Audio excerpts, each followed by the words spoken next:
is a presentation of Fox Sports. We are Baltimore. We are Southwest.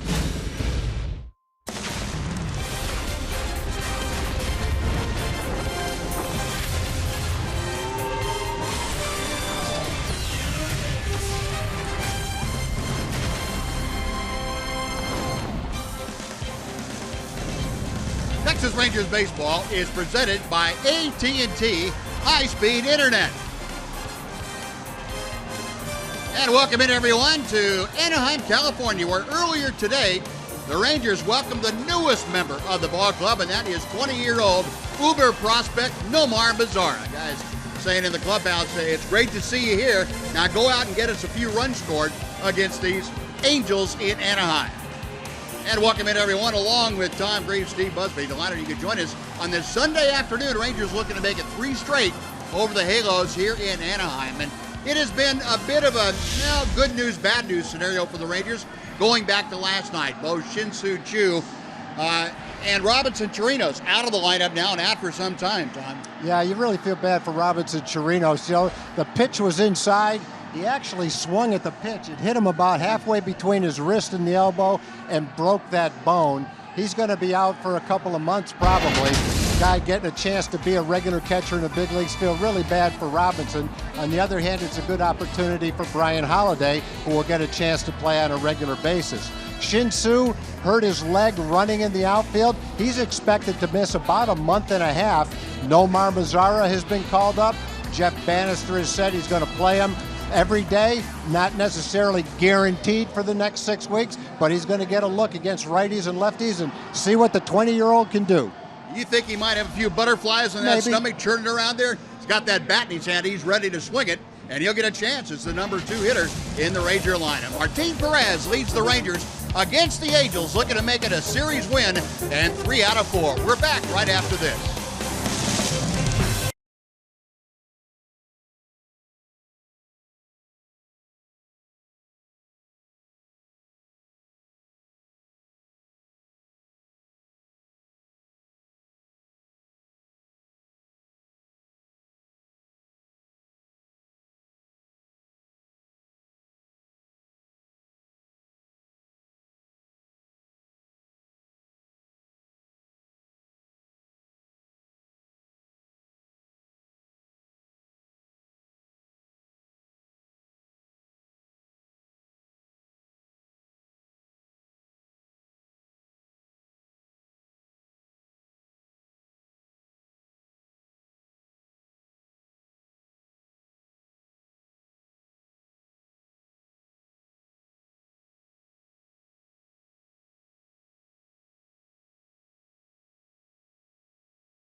Before they head north to Seattle, before we get things underway in Anaheim, let's head down and check in with Emily Jones.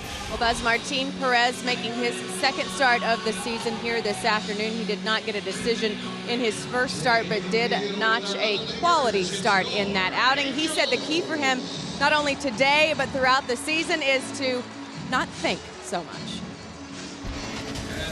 I don't think too much because, like I said, I'm enjoying what I'm doing, and I just go there and do what I have to do. So don't think just going there and pitch. You know, do what the game showed me in any situation. So that's I think, and like you say, it's gonna be a big year for me because I think I feel like 100% of my arm is okay, and I think this is a year for me and for my team too. And Martin says because he does feel so good, that allows him to not think so much, to not overanalyze things, and to really trust his body, trust his arm. And he says if he can do that, he really does feel like he can put together a breakout season here in 2016, Buzz. All right, and thank you. Tom's going to tell you about the Southwest Airlines Texas Rangers batting order. Rangers will start out with Delino to Shields. He's getting on base at a .391 clip early in the season. Nomar Mazara, the 20-year-old, just called up from AAA. He's going to bat second. Prince Fielder and Adrian Beltre are third and fourth. Mitch Moreland is the first baseman. He and Desmond bat sixth. He's in left field. Elvis Anderson seventh. Hanser Alberto gets the start today at second base. He's going to hit eighth. And Brian Holiday, the everyday catcher now for the Rangers, he will catch and bat ninth. And that lineup tasked with facing the veteran right-hander for the Angels, Jared Weaver. Weaver, the 33-year-old local product from Northridge, California, and went to Long Beach State here in Southern California. He has been really tough on the Rangers, especially in this ballpark. The Rangers have not beaten Jared Weaver in this facility. He's tried to overcome a lot of physical problems. He's had neck and back problems the last couple of years. The velocity has dropped precipitously, but even with that, he knows how to pitch, and he still can be effective if he spots up the fastball and breaking ball. So he's tried to revamp his mechanics just a bit. Remember, Jared Weaver used to throw really across his body to where he'd step more toward third base than home plate. He's tried to cut that down a bit to take some of the pressure off, and we'll see how the Rangers fare against the revamped mechanics of Weaver. Here's Delino to Shields, a 176 average. And that first pitch is high and tight for ball one. Again, 81 miles an hour for Weaver, and that's about what his fastball has been averaging this spring. Delino at 176. There's a strike. We saw him last year, Buzz, against the Rangers, throwing maybe a little bit harder than that, not much harder than that. Pitch a pretty good game. He still knows how to pitch, still has the courage of a lion out on the mound. And he can still change speeds. So it's 83 with a fastball and somewhere in the 70s with his changeup and slow curveball. He can still figure out a way to get you out. The 1-2 pitch. 2 balls and 2 strikes. Delino, despite that 176 average, has been able to get on base 5 times with Milwaukee. Has scored 5 runs for the Rangers. And that is exactly what they want him to do. He's third in the American League with those 5 runs scored. Pops this one up. Back behind home plate. Giovanni Soto. That is out number 1.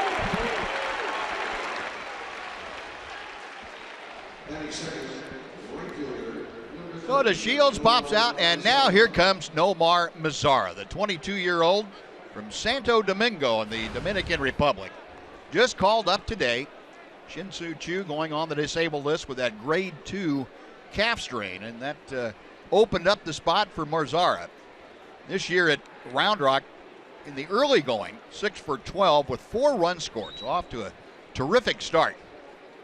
Saw a lot of Mazara in the spring, and he looked very, very good as he takes strike 1. That's the first major league pitch that he has seen during the regular season.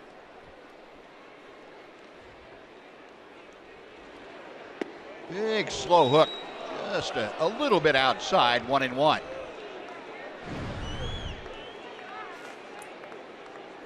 Mazara coming into the season this year, the 3rd top prospect on the Rangers, according to MLBpipeline.com.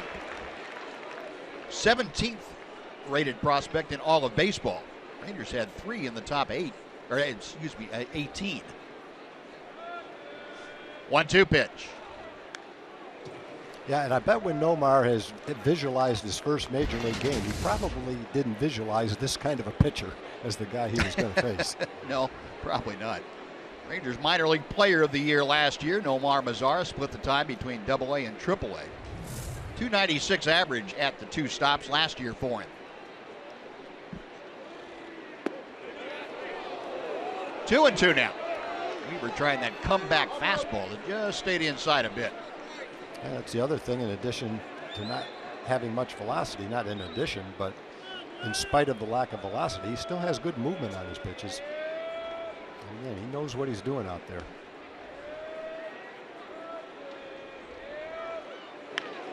Just reaching out, poking it to center field, Nomar Mazara. In his first major league at bat, has a base hit. Welcome to the show, Nomar. He probably didn't visualize that, though. He can hit.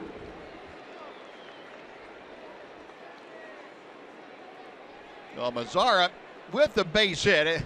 Hanser Alberto making sure he gets that baseball that'll go on the mantle for Nomar Mazara. That's a curved ball that's probably a little bit outside. In fact, it is. But he'd seen that pitch before, took it for a ball. That time he reached out, stroked it into center field for a base hit. How about that? Mazara right out of the chute on base. Here's Prince Fielder.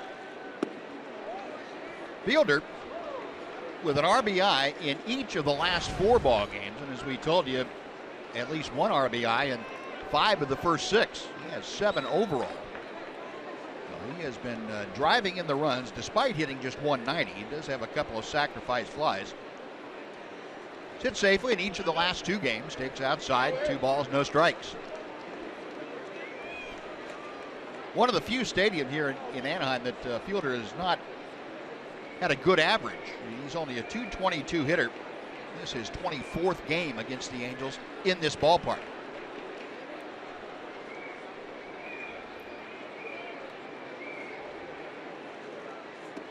Big slow hook, that hangs high. 3 balls, no strikes. Our TXU Energy power player to watch for you. Prince Fielder, the 7 RBI we talked about, leads the team, and at least 1 RBI in 5 of the 6 games this year. Ahead in the count, 3-0. And he lost him. Well, Weaver, a 4-pitch walk, and that's something that Jared Weaver doesn't do very often. He had 11 of his 26 starts last year. He had no walks in the ballgame. He starts by walking the 3rd bat in the Ranger order today. So they're 2 on with 1 out, and Adrian Beltre coming up. I like the story from last year where Adrian sent Weaver an invoice for $300 for the 3 bats that he broke during the game. Blame Weaver for jamming him 3 times. Yeah. Well, he can do that, and it doesn't matter how hard he's throwing. He has that ability to move the ball around. And again, messing up hitters' timing. And he did that with Adrian Beltre.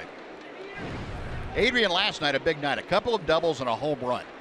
First time that he'd had 3 extra base hits in a ball game since the cycle against Houston last year in August.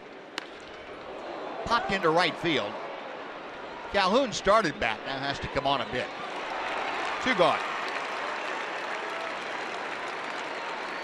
Well, Beltre's guy is out. Mitch Moreland will come to the plate. Rangers 10 base hits in each of the last 2 games. And they've also had 9 extra base hits, so that's been a part of the offense that was lagging just a little bit. You remember the spring, Rangers hit over 300 as a team, and they were up at the top of the leaderboard in almost every offensive category down in the Cactus League. Didn't quite carry over into the first couple of games, but last 2 games here against the Angels, they put it together. Mitch Moreland, 4 out of 20 in his first 5 ball games.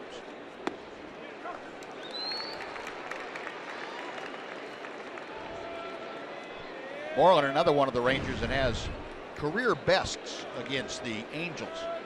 72 hits, that's the most he's had against any one team, as are his 14 doubles. 0-2. That's about the same speed as A.J. Griffin's curveball that he threw in the game against Albert Pujols the other night. Threw him a couple of them. Pujols missed one for strike 3, cued one right off the end of the bat to Mitch at first base. You really have to make yourself wait. Call strike 3. That comeback fastball got the corner. Mitch caught looking. Rangers get a hit and a walk. They strand 2 after a half inning. Rangers nothing. Angels coming up on Fox Sports Southwest.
About the L.A. Angels starting lineup.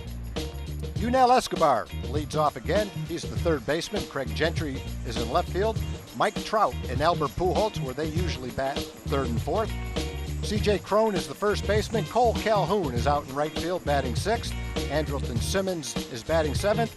Giovanni Soto gets the start at catcher, and Johnny Giovatella bats ninth, and he'll play second base. And that lineup facing the 25-year-old left-hander Martin Perez. Martin, second out of the gate this year for the Rangers, pitching the second ball game, and he pitches well against the Angels in his career. He has had good success against them. He's trying to build off the quality start he had in the first outing against Seattle. He's an extreme ground ball pitcher when he is going well, and he has had a lot of ground balls. Last year, he was third in the American League in percentage of ground balls, almost 60%. Escobar to start things off. You know, Escobar, a 2.11 average, 4 out of 19 with a home run. 1 ball and no strikes. Martin Perez turned 25 on opening day. And he gets a ground ball from Escobar. Kind of a tricky little hop that Elvis stays with nicely.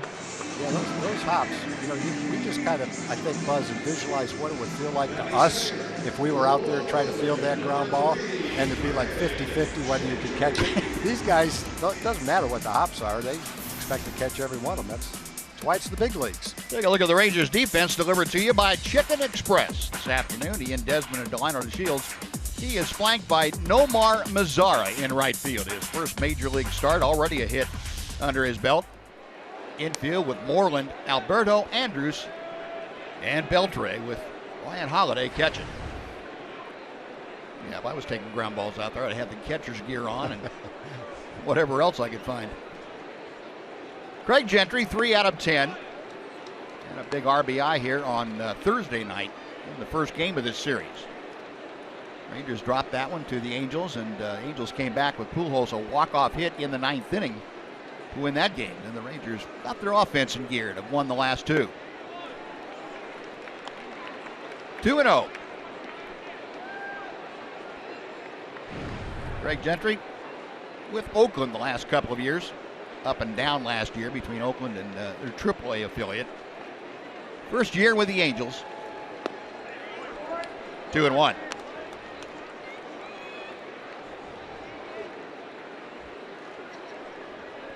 Martin Perez had a couple of starts against the Angels last year. Went 0-1, but he had a very fine 2.77 ERA, and Gentry just chopping that one foul.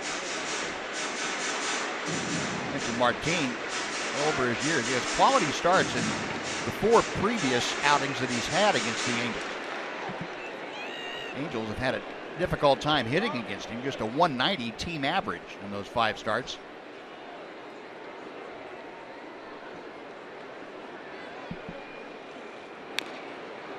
Chopper foul. 3 balls and 2 strikes. Oh, it seems like every time Martin pitches, we kind of talk about the same thing. He's a sinker ball pitcher. He depends on a lot of ground balls. His infielders have to make a lot of plays. He should be able to pitch out of jams by getting double play ground balls. Last year he had a 60% ground ball rate. That was the 3rd best ground ball rate in the American League. And he loses Gentry. Ball 4, and it puts the speedy Craig Gentry at first base with 1 out. And Mike Trout coming up. Our Kubota Power Stats for this afternoon. We're talking about Martin Perez, one of 2 pitchers in Ranger history. Got 25 outs or more on 80 pitches or fewer. Martin did that last year against the Giants. Kevin Brown, the only other pitcher to do that for the Rangers. And Kevin Brown did that in 1990 against the Twins. How about that? It was 79 pitch complete game, wasn't it? Yeah. 79 pitches. That's amazing. 0-1 to Trout. Yeah, it seemed like every time he threw a strike, it was off the good part of the bat to the Giants. It just moving all over the place. Yeah. That's a luxury that a guy like that has. Just aim for the middle of the plate, and the movement will take it one way or the other. In yesterday's ball game, Trout and Pujols came up in the first inning with men on first and second and nobody out. A little bit later in the game, they came up first and second and 1 out. And Cole Hamels was able to pitch around that. He did give up a run in the first, but definitely minimized the damage and then pitched out of the other jam altogether. Cole did a great job last night when he was in trouble making the pitches. Never really gave the Angels a chance to look for a pitch and get the pitch and drive it. Looked like he had them guessing wrong all night long. You talked last night about apparently Hamels using the idea that he's going to work around the first 2 hitters, Escobar and Gentry, to get to Trout and Pujols, but that's not really what he was trying to do, but it worked out pretty well. It did. And Perez tried the same thing. He walked Gentry. Trout down the right side. That'll slice back into the crowd. Let's check in with Emily Jones real quick. Well, you guys talked about, Martin kind of following suit with Cole Hamels, and that's not by accident that Martin starts come after Cole Hamels started. Martin said he really does relish getting to go behind Cole. He can watch the hitters the game before, chart the game, and really see what they're trying to do. And of course, with Cole being a left-hander as well, helps him better prepare for the lineup that he'll face, because in most cases it will be the same, most of the same lineup, the same team at least. So that definitely is by design. Thanks, Em. Yeah. They made a good pitch right there. Yeah. Just didn't get the call. A little bit inside maybe. Mike DeBuro, by the way, calling the balls and strikes here this afternoon. 2-2 to Trout. Now full count. Well, you would think with 1 out, Gentry at first base, a full count to Trout. You would see Gentry take off with the next pitch. Trout trying to get aboard to join Gentry in front of Albert Pujols.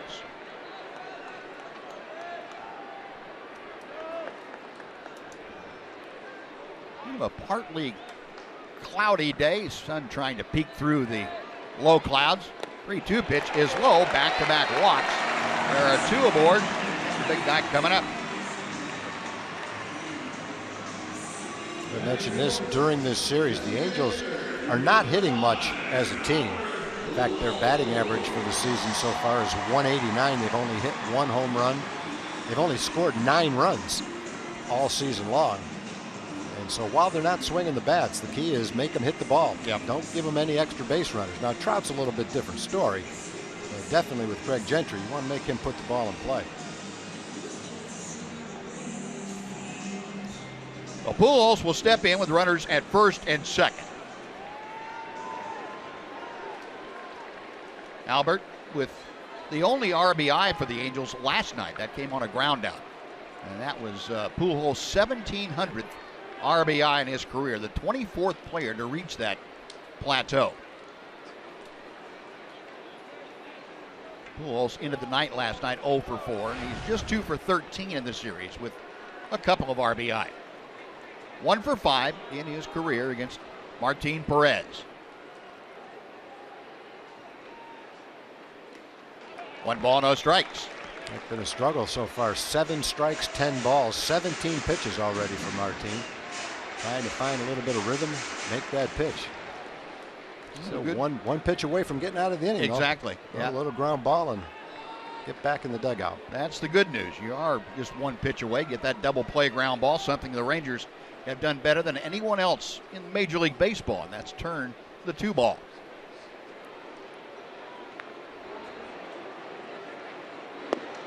There's a strike at the knees.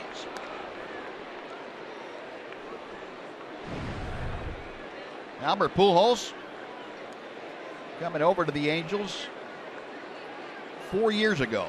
This is his 5th year with him, his 16th Major League season.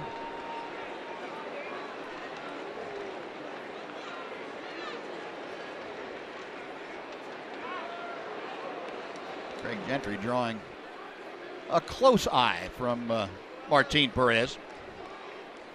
Hanser Alberto out there playing second base behind Martin Perez. He is shaded, as you can see, pretty close to the bag, up the middle with Pujols up there.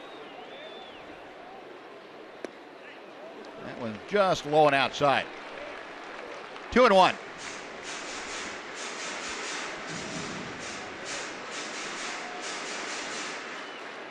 You got to be careful with Pujols in this situation. He will take the ball the other way, one of the few times that he will. But with that run out there at second, he's not at all opposed to going the other way. Double play ground ball. Beltre steps on third across the diamond. One pitch away, Buzz. 1 pitch away, and now Martin gets to go in and sit down with the rest of his teammates.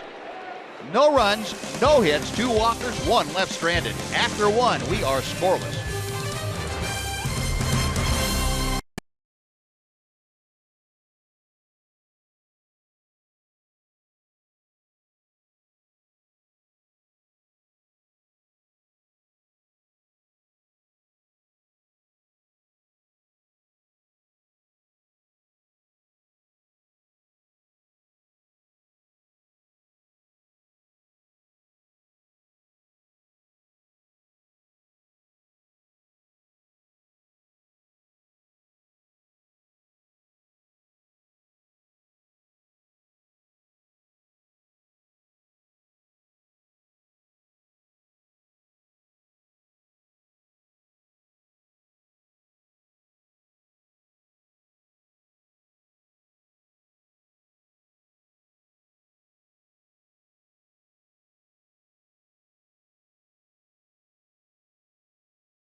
Week only, T-Mobile customers can get a free season-long subscription to MLB.TV Premium.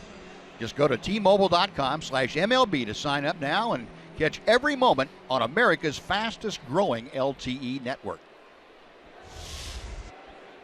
Ian Desmond to start things off here for the Rangers in the second inning. It'll be Desmond, Andrus, and Alberto.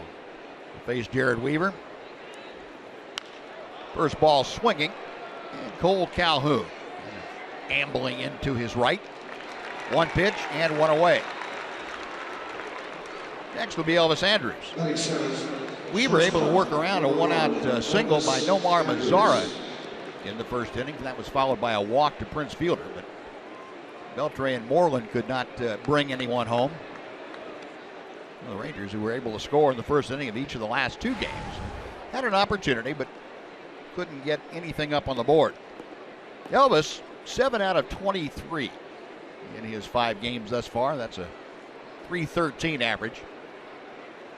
At 300 career average. And again, Elvis, one of those guys that over the years, whether it's Jared Weaver or Felix Hernandez or any of the very, very good right-handed pitchers in baseball, Elvis seems to relish the matchups. He has pretty good numbers against the top guys. A ball and a strike.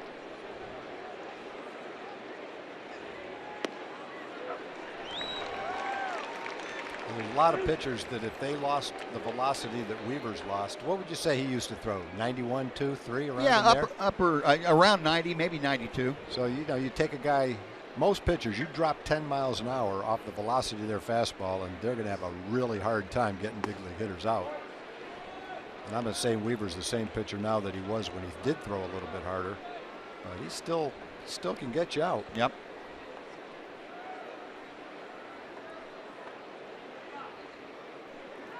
Two-two pitch.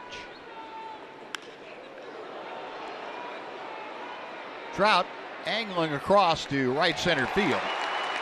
Elvis gave it a pretty good ride, but Trout runs it down 2 away. Yeah, and you always got the impression with Jared Weaver that he had a little bit extra in the tank. He was never a full-out effort guy on each pitch, but he'd vary his fastball maybe 4 or 5 miles an hour. Mm-hmm. The extra 5 when he needed it. Somebody got on base like all of the good pitchers do. Here's Hanser Alberto getting his second start. He is 0 for 3 thus far.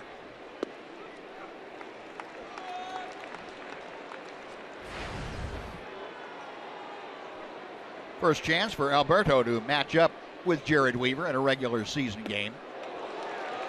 And he got introduced to Uncle Charlie there, the slow one.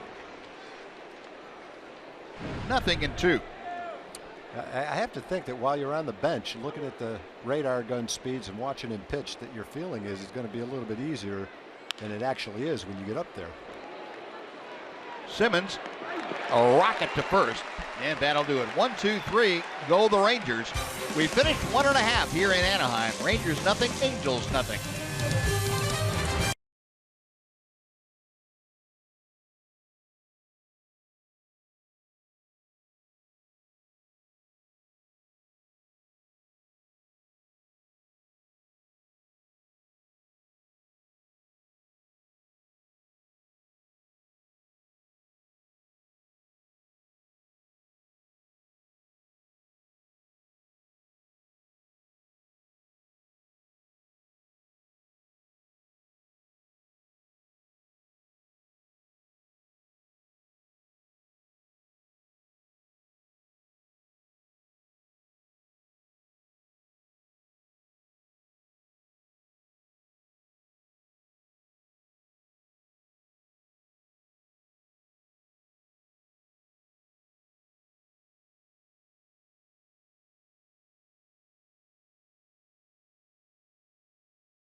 Rangers baseball on Fox Sports Southwest is brought to you by your Texas Ford dealers.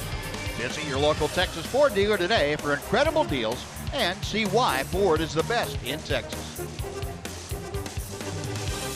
Angel Stadium here in Anaheim, California. Rangers wrapping up a 4-game series before they head on up the coast to Seattle for 3. And Martin Perez out for the second inning. C.J. Cron, Cole Calhoun, and Andrelton Simmons. Cron, first ball swinging. 1 out.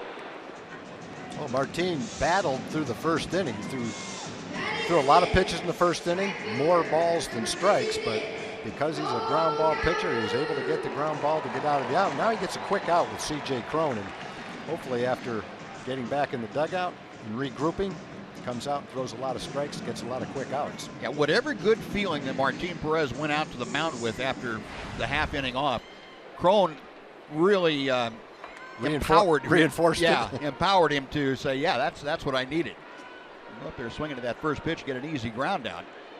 Here's Cole Calhoun. Calhoun, one of the few Angels right now, swinging the bat pretty well. He's off to a 5 for 15 start. The Rangers put a shift on him. And Elvis Andrus just about a step on the first base side of second. Adrian Beltre, the only Ranger on the left side of the diamond. 2 balls, no strikes. Good overhead shot of the Ranger defense.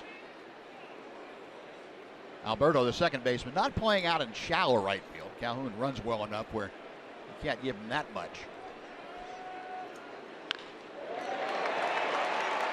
That's going to drop in and for a base hit. As DeShields plays it on a bounce. First hit of the afternoon for the Angels. A 1-out single brings up Andrelton Simmons. Right, Calhoun is a good hitter. Last year against the Rangers, last 20 games against the Rangers, he's hit over 320. So off to a good start this season. Came into the game at 333, 5 for 15, and he has good swings against lefties too. Whether it's a lefty or right, he doesn't appear to make a whole lot of difference to him. No, Calhoun at first. Here's Simmons. Angels shortstop, 4 for 17 in the first 5 games for the Angels. That's a 233 mark.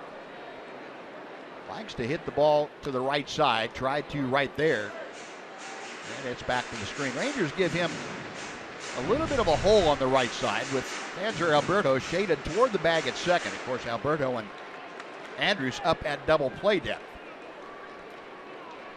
Hanser, a couple of steps toward second.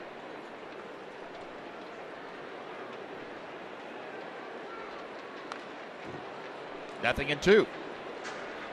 Simmons, a tough guy to walk, a tough guy to strike out. He's going to go up there and have his hacks. Always one of the top, if not the top, defensive shortstop in baseball. Tom told you last night he had 1 year, 2 years ago, where he hit 17 home runs, and that's more than the total of the other 3 years that he had. I thought I read that he was the Wilson Defensive Player of the Year. Right. Yet, in the same season, he came in second in the Rawlings Gold Glove Award. Yeah, that doesn't make sense. So I guess he's viewed in different ways. Depends who's voting, I guess. Yeah, in 1 year he was voted the best defensive player at any position, and couldn't win a Gold Glove. Yeah, I think that was the year.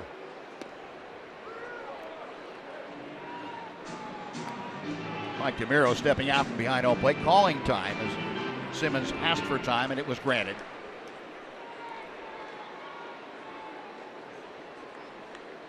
Nothing in 2 the count. Calhoun at first, 1 out. Bottom of the second inning in a scoreless ball game. Up the middle off of Perez. It caroms to Alberto, who throws it over the head of Andrus, and everybody's safe. Now Hanser thought he'd have a chance to get Calhoun and maybe start a double play, but an errant throw, and the Angels have 2 on with 1 out. Yeah, that was one where Hanser just got a little bit greedy. I think he had a play at first base and might have been better off just getting the 1 out. Let's see if he had a play at first base. It kicks to him. Yeah, he's got an easy out at first base. A tough play at second base. That's one where you just kind of say, okay, I'm going to give you the lead runner at second, but I've got to get an out at first base and get the sure out. Tried to get the one at second, didn't work out. The official scorer has credited Simmons with a base hit. And I don't know how in the world you do that. It's got to be an error. He was out by 10 feet at first base. In any event, there are 2 runners aboard with 1 out. Giovanni Soto, former Ranger, who is now with the Angels, handling the backup catching role. Soto, in his second start of the year, took an 0 for 3 in the first time out. Did it look to you like if he made an accurate throw to Elvis that they were going to get the force out at second? I don't know. He didn't throw it hard enough. I couldn't judge. If it made a better throw, Simmons is a harder throw. Simmons is definitely out at first base. Right. I don't think he had him at second, even if it was a good throw. I think you're right. No, from that angle, only play was to first base. And Hanser chose to go to second. Now the 1-0 pitch. 2 balls, no strikes.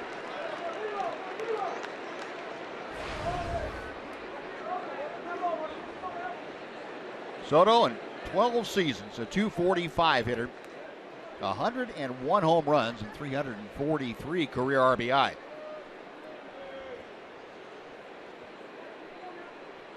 Martin Perez now tasked with working around the misplay defensively. Misses low, 3-0. And still, he got the quick out. C.J. Cron this inning, but still struggling a little bit with his command. 31 pitches, 16 of them have been balls. And again, he's in the same position he was in last inning, though. Yep. 1 pitch, 1 ground ball, get back out of the inning. He got it from Pujols first. Trying to get one from Soto here. And he fires a belt-high strike, 3-1.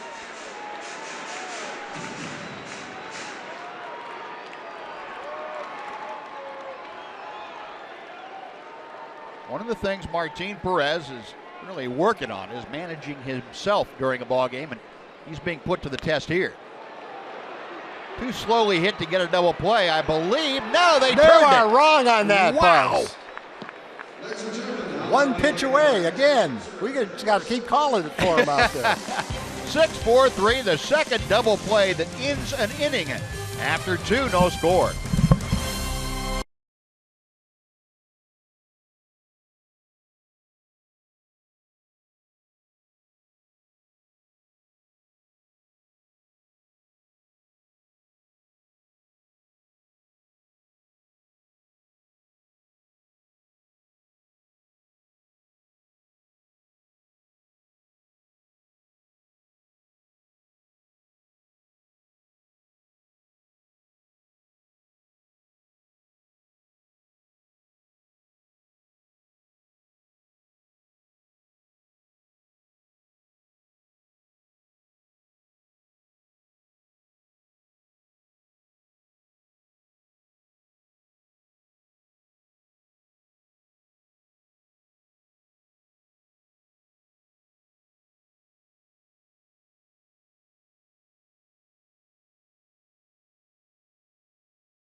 Live with the MLB.com at-bat app. Stay up to the moment at any moment with Game Day. Live game video highlights, StatCast, news, and a whole lot more. Just download MLB.com at-bat, the #1 app for live baseball on your phone or tablet. Rangers come to bat here in the top of the third, a scoreless ball game. Brian Holiday, the catcher, to start things off against Jared Weaver. Weaver pumps in strike one. Holiday, as we talked about earlier, came into last night's ball game after Robinson Chirinos had to leave the game. Holiday had a terrific at bat, got an RBI double in his first time to the plate. Left center field, and Craig Gentry handles that for out number one. A lot of fly balls, and none of them are really with anything behind them. A couple fly balls to right field where the batter was a little bit late. That one, Brian, was a little bit out in front of it. So again, even without the radar gun speeds, still keeping the hitters off balance, at least once through the lineup. Let's see what happens the second time through the lineup. Maybe they'll have a little different game plan. A lot of guys reaching out on that front foot a little bit. They're reaching for the off-speed pitches, and they're slightly behind the fastball, even though it's 81, 82 miles an hour. There's Delino, who fouled out to the catcher Soto his first time, and that breaking ball drops in about belt high.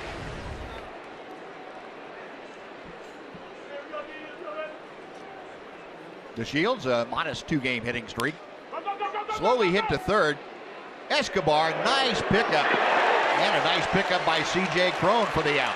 Boy, he was playing in about 5 feet on the grass, too. Otherwise, he wouldn't have had a prayer. A little topper by DeShields, and he puts pressure on people. Nice play by Cron. That took a fairly big short hop. And he saved Escobar an error. Would have been a base hit, but if he got by him, would have been an error because he would have kept on going. If it rolled down the right field line, he might have got all the way to third.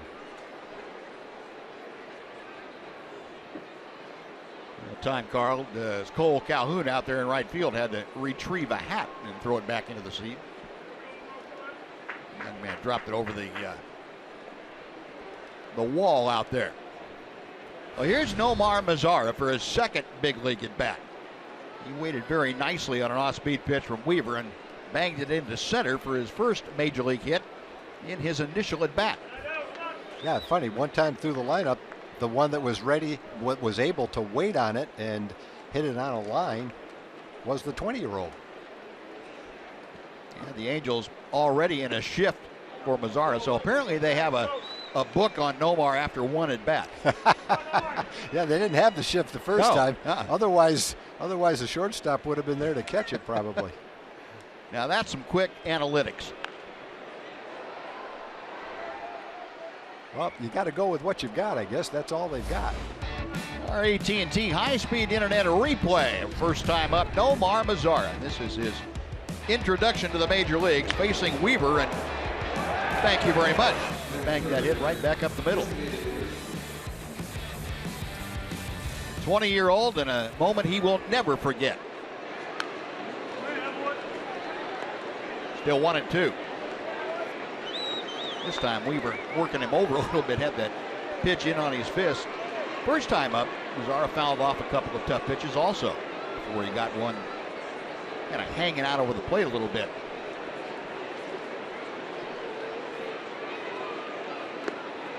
Two balls, two strikes. Pretty good look at that changeup. Wasn't out in front, didn't offer at it, saw it all the way. You know, Jeff Bannister was saying when a couple of the writers asked him about his thoughts behind Nomar batting second today, and he didn't really compare him to Chu. Chu's a veteran player, but said he offers a lot of similar things. How about being a 1,000 hitter? His second hit. The biggest thing he offers is a lot of talent. But, you know, he said he's the kind of guy that can hit with two strikes, not afraid to take a pitch, so that if DeShields is on and is running and you have to take a pitch, it won't affect him that much. He can use the whole field, makes pretty good contact. So he felt, even though he's 20 years old, his attributes and his talent lend himself to being the second place hitter in his first big league game. Yeah, and you mentioned how well he watched that one changeup that he took all the way into the catcher's never glove. even. A lot of guys are way out in front. They have to barely check their swing. He never even thought about offering that. And then he got another one. It wasn't a bad pitch, and he was able to stay back and single to right field. Yeah, that's nice. Yeah, for a 20-year-old, I don't care if you're 20 or 30. That's pretty good hitting. Yeah. Here's Prince Fielder, who walked his first time up. Weaver has not thrown a strike to Prince. Walked him on 4 pitches first time. There's a pitch, and he slices it to left field for a base hit. Mazzara will check in at second as Gentry gets to the ball, and Prince, an opposite field single, 2 on with 2 outs for Adrian Beltre.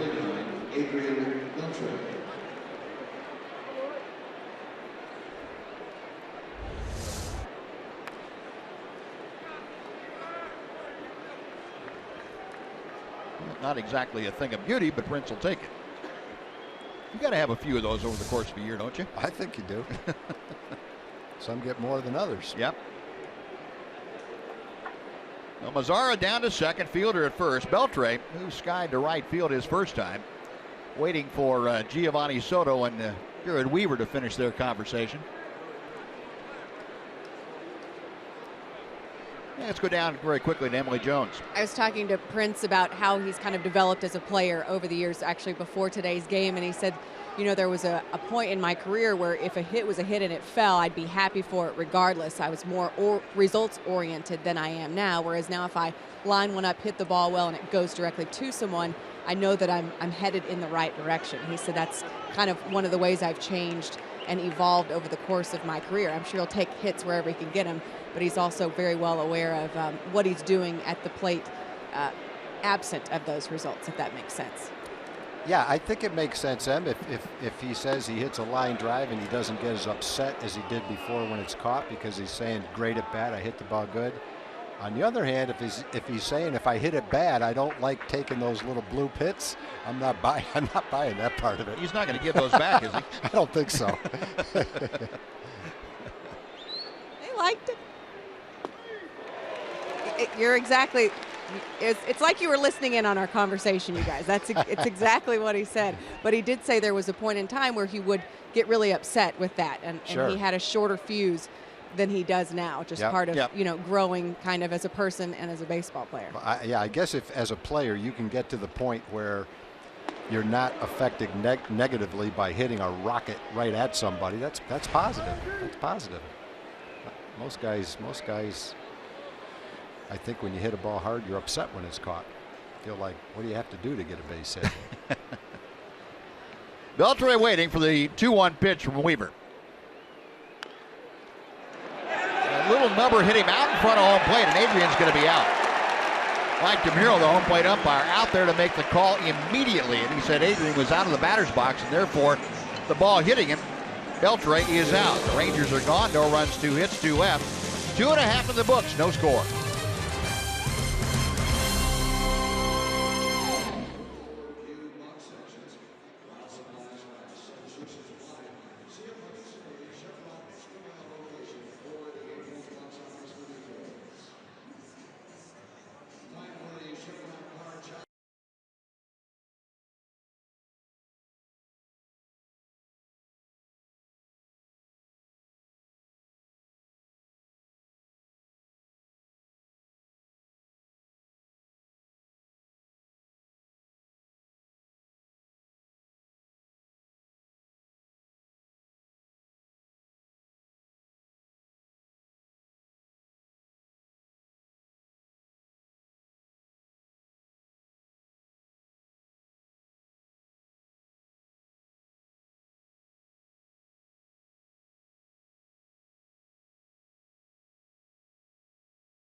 Have teamed up to honor club history every Thursday this season.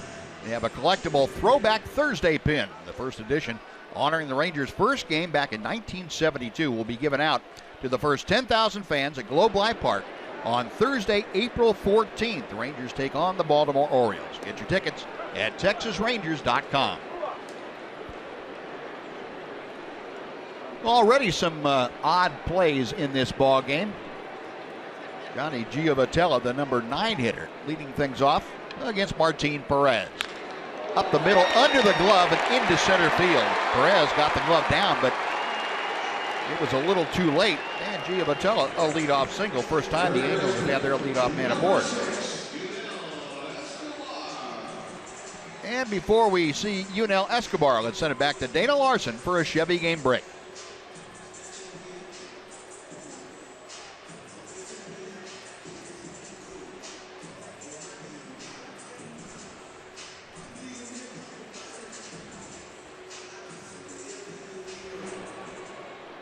All right, Dana, thank you.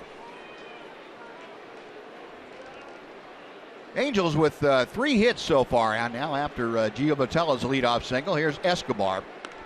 Escobar grounded to short as he led off the ball game for the Angels this afternoon.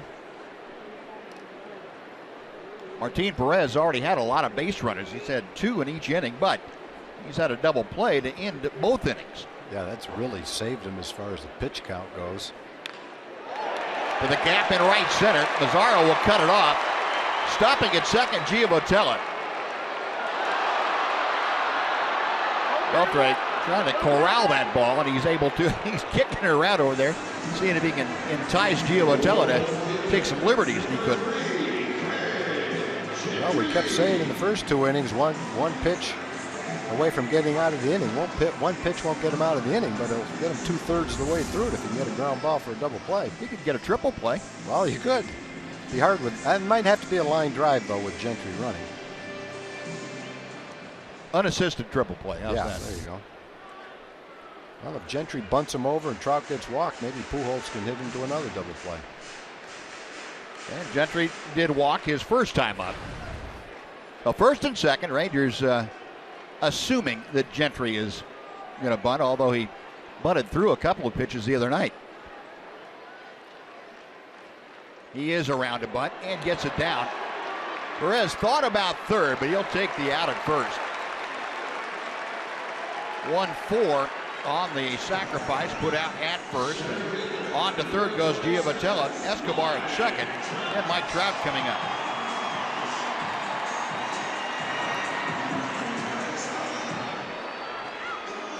Doug Rocaille out to talk to his battery of Ryan Holiday and Martin Perez.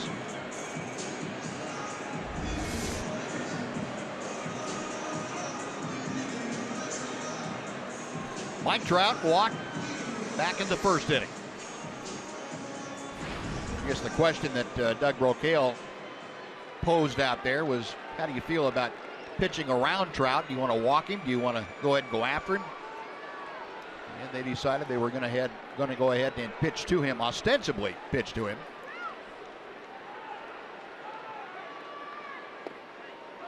Good breaking ball in at the knees.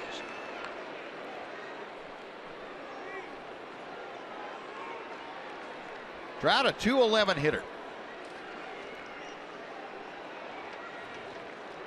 this year. He's not a .211 hitter very often.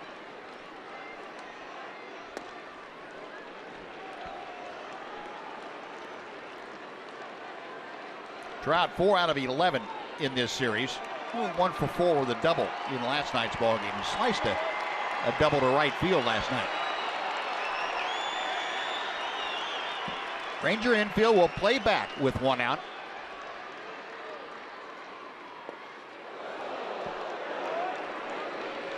I think the idea was to crowd Mike Trout. Looked like it on that pitch. Martin Perez making sure. If you hit him, it's like an intentional walk, yeah. so it doesn't really matter, I guess. Perez making sure that he doesn't leave anything out over the plate. 2 balls and a strike.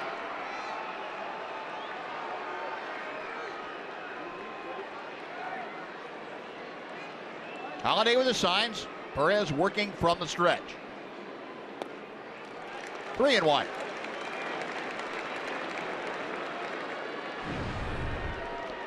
You know, if keeping the ball down is the game plan, you have to be careful, because if it's out down and out of the strike zone, he can still drive it. That's right.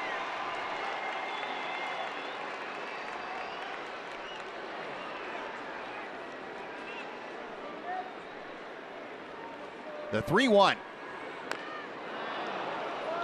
3-2. He doesn't want to walk right here. No. That probably was ball 4. But as you said, that pitch down out of the strike zone, that's his wheelhouse. Yeah, he can still hit that pitch. Not sure about quite down there, but that's close to where. He thought he could. Yeah. So full count to Trout. Albert Pujols, the on-deck hitter.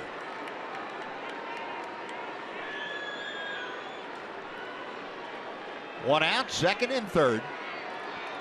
Perez with a payoff pitch to Trout. Broken bat roller, that's going to get the run home. Beltre throws out Trout, and the Angels take a 1-0 lead as Trout gets his first RBI of the season. Well, he lost a bat. That ball hit him right above the fist. So it was a good pitch by Martin. Unfortunately, it was hit so slowly that Adrian didn't have a play at the plate. He gets a little bit more of it. Might have had a nice play at the plate.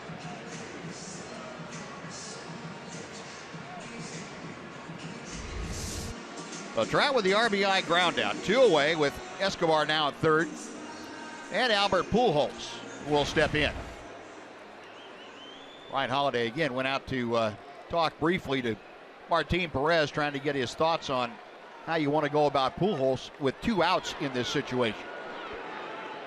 Albert grounded in that 5-3 double play that ended the first inning.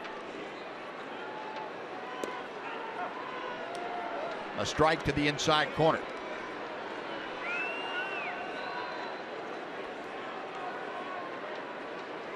Rangers making a concerted effort on both Trout and Pujols to really crowd them.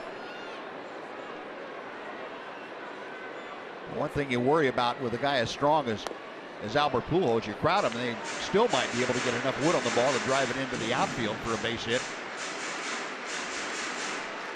So you don't want to make every pitch with the fastball in there or a breaking ball.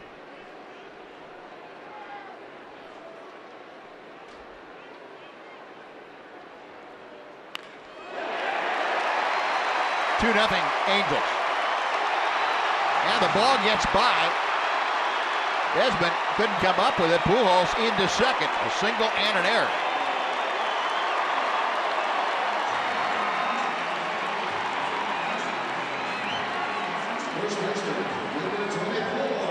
Pujols has seen a lot of off-speed pitches, a lot of slow curveballs. That one stayed up, and he waited on it. Stayed up bottom of the strike zone, center of the plate. And he hit that one pretty well.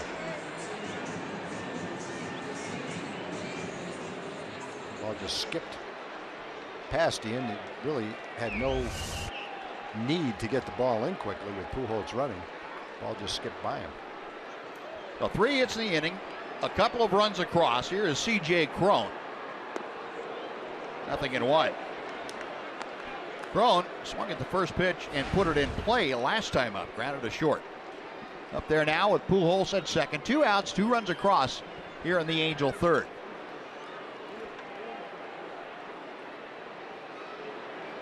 Cron a 105 average. He's down in the count, 0-2. C.J. Cron, a Ranger killer of note the last several seasons, although the Rangers have handled him well. He's 1 for 12 in this series. And he has hit .360 over the Rangers in the last 17 ball games with 20 RBI. All of those RBI came last year. That was the second most for the Angels in their club history against the Rangers. Beltre triggers the throw across, and that'll do it. The Angels put 2 on the board, 2 runs on 3 hits. They lead 1. There was 1 error. After 3, it's the Angels 2, the Rangers 0 on Fox Sports Southwest.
Southwest wants you to show your Horn-Fog pride at a Rangers game. You can get discounted tickets for the Friday, April 15th game against the Baltimore Orioles. And the first 2,000 fans with a TCU ticket at the park will get a free Rangers cap in TCU colors. Go to TexasRangers.com/TCU for details. The Rangers find themselves down by a couple of runs to Jared Weaver and the Angels. Fourth inning. Mitch Moreland starting things off and takes ball one. Moreland called out on strikes back in the first inning. Mitch with the average now at 190. Base hit left center field. Waited on that one. That pitch stayed up from Weaver, and Mitch has the base hit. That's how the Rangers start off the fourth inning with Moreland aboard and Ian Desmond coming up. First time the Rangers had the leadoff hitter aboard in this ball game, and they tried to get back into it. A lot of movement on that pitch from Weaver. It was really tailing away from Mitch. Stayed up around belt level, hit a little bit toward the end of the bat, but found a gap out there where no one was situated. We'll see if the Rangers can't get Moreland around. Ian Desmond, a fly ball to right on the first pitch that he saw from Weaver back in the second inning.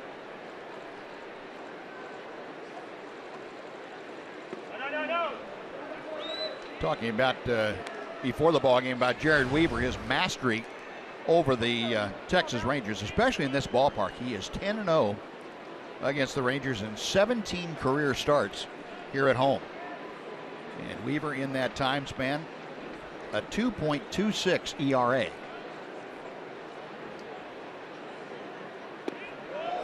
One ball, one strike. There's the 72-mile-an-hour changeup, so it's got the 10 miles per hour difference between changeup and fastball, and you could see the hitter still didn't time it and was out in front of it.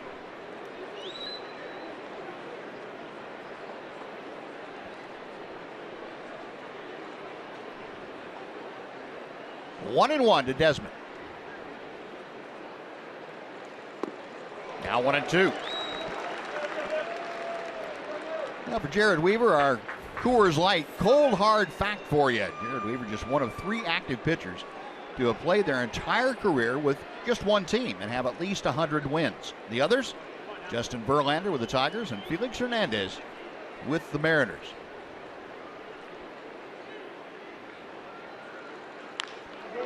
To right field, Calhoun coming on. He's going to have to stop and play it on a hawk. So Desmond waited nicely, and that pitch stayed up a little bit.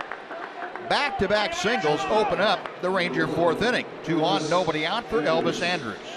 Ian was out in front of the changeup before that, and the slider. That was a high fastball. Kind of out over the plate. Top of the strike zone, and he lined it into right field. So good start for the Rangers. Couple of men on and nobody out. Trying to make something happen here. You know, we talk about hitters, Tom, looking at the video when they haven't seen somebody before.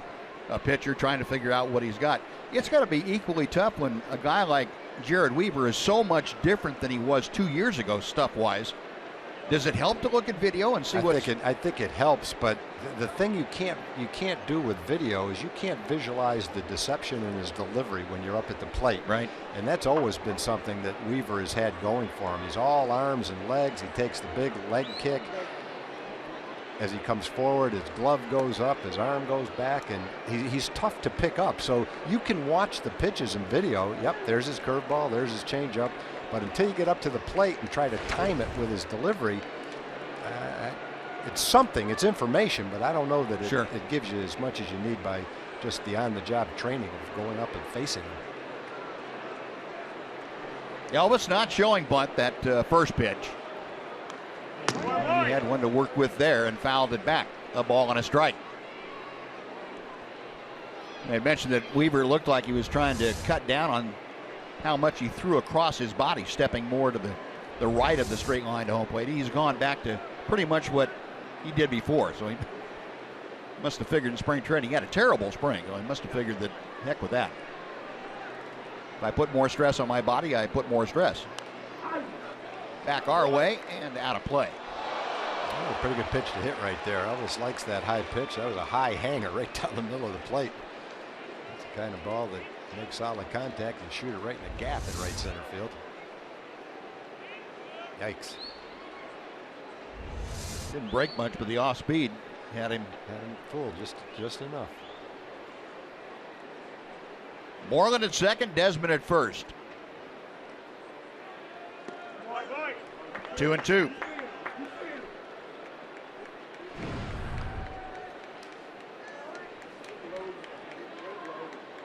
Runners in scoring position this season. Elvis is a pretty good job so far. 2 out of 5, a .400 average, with all 3 of his RBI in these situations. Inside, a full count. Well, we were figuring that Elvis looking out over the plate a bit, tried to sneak one by on that inside corner. He runs the count full. Oh, with nobody out, Elvis trying to get aboard to at least load him up, and Hanser Alberto waiting for his second opportunity at Weaver. The right-hander with a payoff pitch to Elvis. Hit pretty well to right field. Calhoun, though, has room. Moreland tags at second. He will move over to third. That was a productive out in that he got Moreland to third with 1 out now for Hanser Alberto. Desmond staying at first.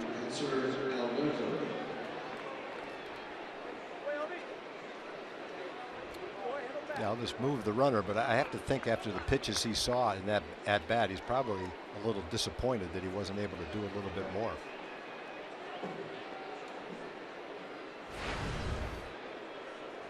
Alberto coming to the plate, had a ground ball to short his first time.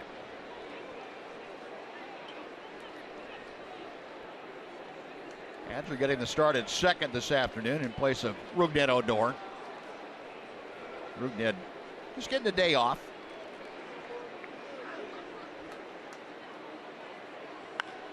This one's popped up. It's going to stay on the infield. Andrelton Simmons backpedaling makes the catch. Well, Alberto can't get the job done. That is out number 2, and runners still at the corners. Brian Holiday now will come up. A lot of opportunities for the Rangers. First and second, 1 out in the first. First and second, 2 outs in the third. And first and third, 1 out in the fourth. So far, no runs.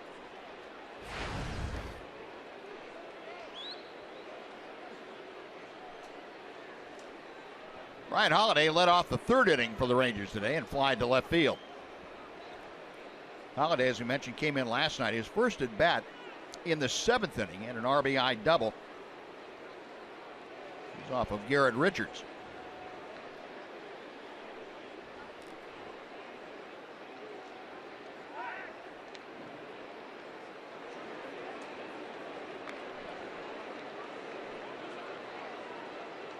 Brian Holiday, the TCUX. His wife live over in the Fort Worth area. Very happy, says, to be back home playing in Texas.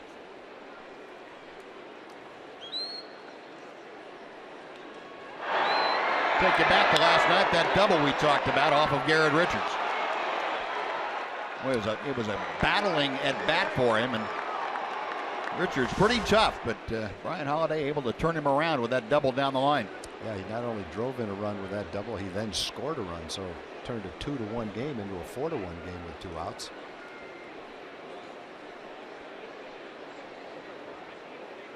Weaver ready to go, and instead fires first base way. Like Weaver didn't quite get his front foot around that time. He stumbled a little bit as he was throwing.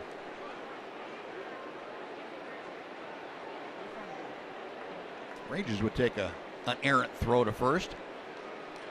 Any way to get that run home right about now.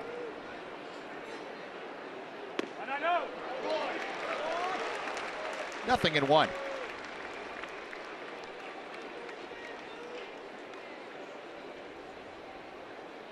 Holiday had a good spring this year with the Detroit Tigers. He had 16 ball games down in the Grapefruit League, down in Lakeland. He had .438 with 4 home runs and 12 RBI.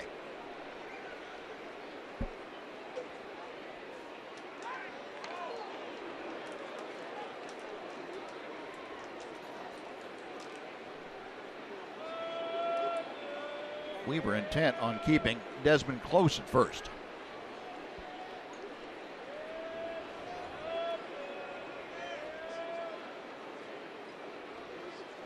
Rangers are third this year in major leagues in the early going with 4 stolen bases.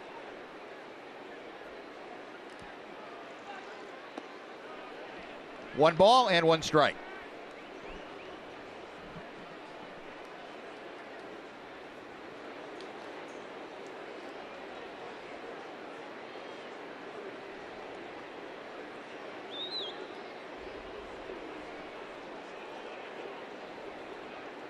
Remember Brian Holiday, the first ball game he had an opportunity to play with the Rangers was the exhibition game against the Cleveland Indians. Caught Kobe Lewis in that game. He went 0 for 2.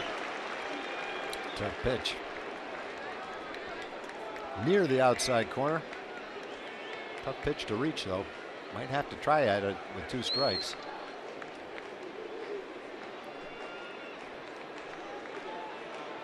Moreland over at third, Desmond at first.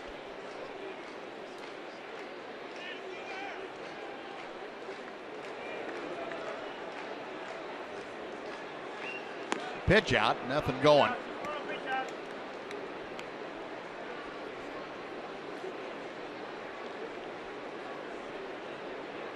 Mike Scioscia trying to outguess Jeff Bannister.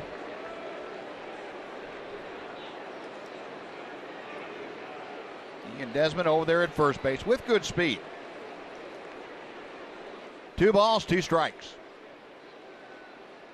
There he goes, and the pitch is low and outside. No throw to second. Desmond will have the stolen base. Picked a good pitch to go on. You got a changeup down.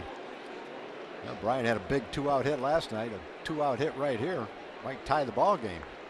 Speed at second base probably will. Yeah, base hit to the outfield, I would imagine, get the job done pretty easily. Get the job done.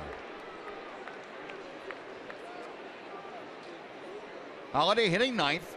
He's trying to get aboard. Delino to Shields in the top of the order. Will be next. Payoff pitch. Got him swinging. Picks up and off the curveball and gets the strikeout. For Weaver, his second strikeout of the afternoon. Rangers strand a couple after 3.5. Angels 2 and the Rangers nothing.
Destination package offers you the chance to hit the road with your Texas Rangers this season.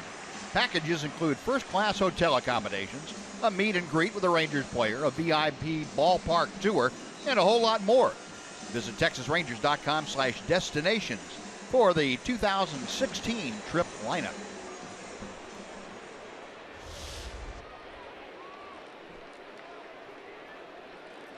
Cole Calhoun to start things off. Martin Perez back to the hill. And Calhoun, a broken bat roller to Mitch Moreland. So 1 pitch and 1 away in the Angel 4th inning. That's the second time that Martin Perez has had the leadoff man ground out. Let's see if he can this time back it up with a quicker inning. Well, Martin had C.J. Cron start off with the first pitch ground out in the second, then gave up back-to-back hits to Calhoun and Simmons before getting a double play.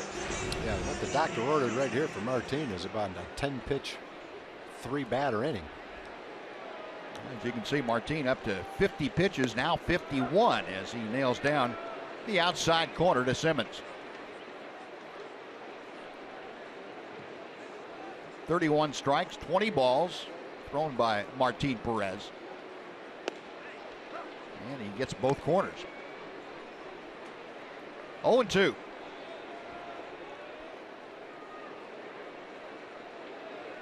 Simmons hit a rocket right back up the middle off of Perez his first time up. Chops that one down and foul. Still 0-2.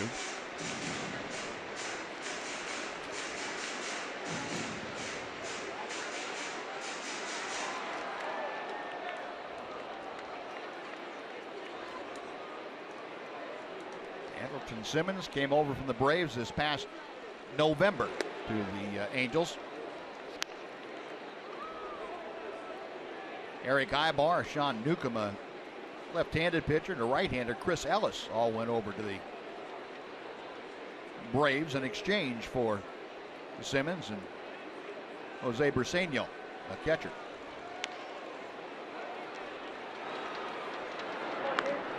Perez able to get Simmons, and for the first time this afternoon that Martin Perez has gotten the first two hitters in. Made a good pitch. Good news. Down. Tapper right back to the mound. And Giovanni Soto right here, and have a nice 1-2-3 quick inning. Rangers try to put some more men on and get a base hit with a man in scoring position coming up.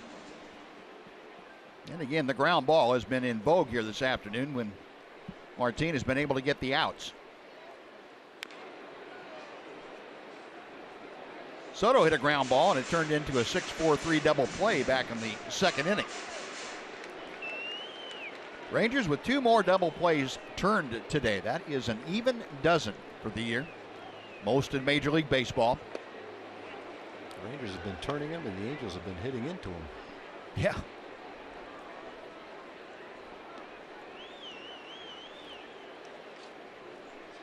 Oh, 2.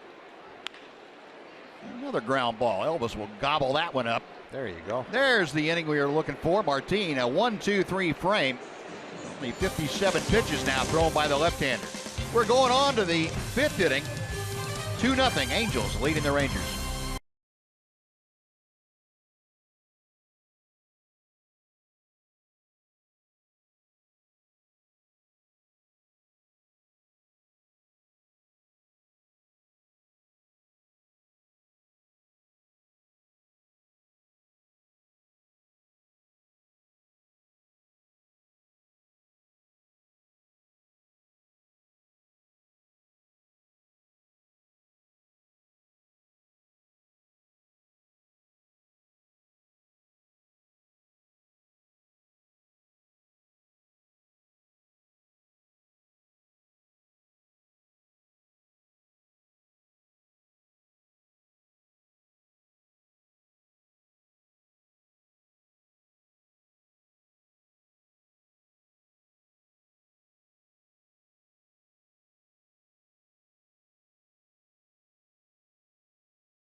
By Southwest Airlines. Transparency, low fares, nothing to hide. And by Mazda. In every car we make, you'll see why driving matters. Well, the Rock Garden out in left center field here at Angel Stadium. Top of the Ranger order coming to bat in the 5th inning. The Delino to Shields, Nomar Mazara, and Prince Fielder, the first three to do the swinging. Nomar Mazara's got to be he's 2 for 2 in his first 2 major league at bats. He may be looking to go up to the next league. So this was pretty easy. I got this down pretty well.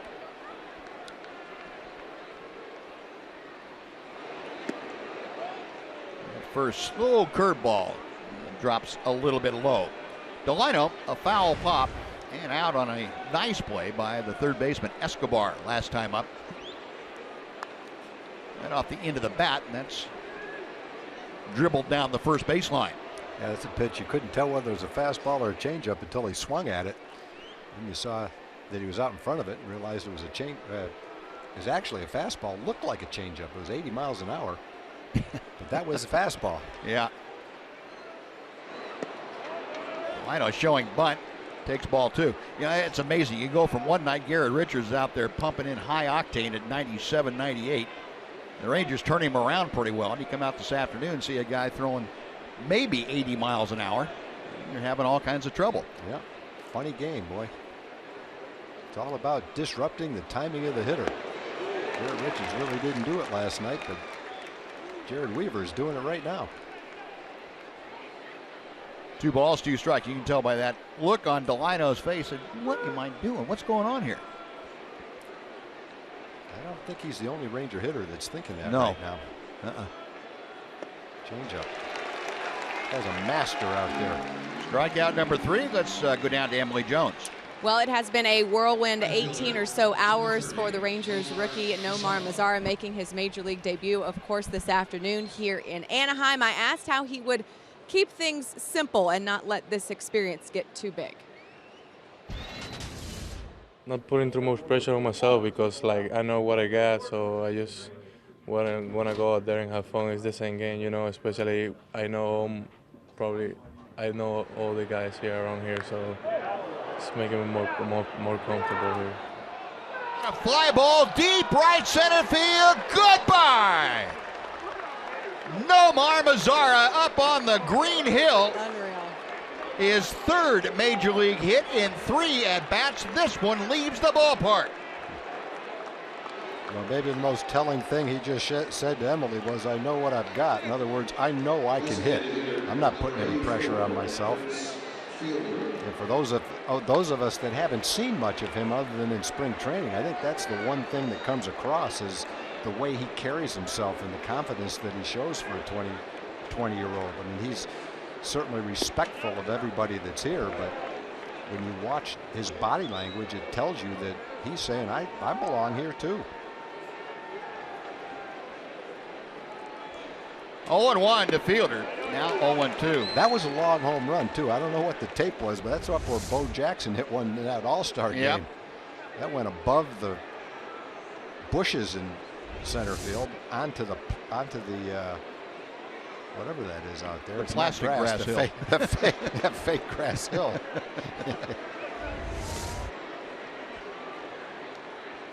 Yeah, that thing just didn't scrape the back of the wall.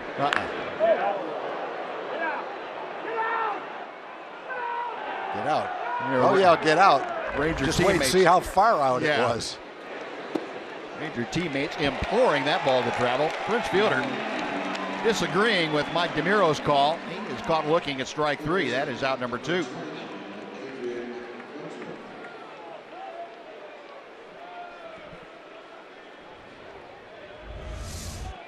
I don't know if it's a strike or not. It's right where he was trying to throw it. Did it come back? Yeah, it came back. Came back and caught the inside corner. As a hitter, you feel it's way inside because of where it started out. That last third of the way to the plate, it came back and actually was a strike.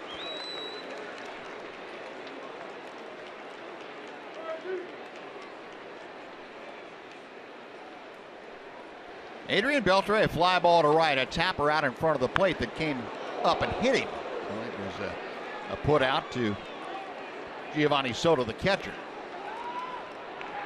Now Adrian down to the count, no balls, 2 strikes. A note on the home run by Nomar Mazara. He's the 8th Ranger to have a home run in his major league debut.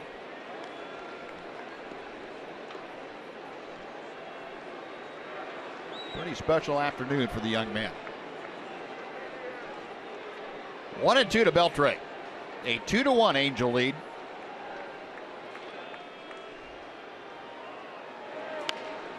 And Beltre reaching for that, pops it to shallow right. Calhoun, long run in. He's there in time. The Gold Glove right fielder handles it. That'll do it. Nomar Mazara leaving the yard with a solo home run, gets the Rangers on the board halfway through the ball game this afternoon. It is the Angels 2 and Mazara and the Rangers 1.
Pepper are teaming up to bring you savings at the ballpark this season. Just bring a Dr. Pepper can to the box office or use the online coupon code Dr. Pepper and you receive savings of up to 29% on most Sunday through Thursday games. Visit TexasRangers.com/specials. Get your tickets for the April 19th through 21st series when the Rangers play the Houston Astros. And don't forget to wear your red to red out the ballpark against the visitors from the south. Johnny Giovotella starting things off. Another ground ball. This one weakly hit to Hanser Alberto. And Martin Perez got it pretty well going. That's the fifth straight ground ball that he's gotten for an out.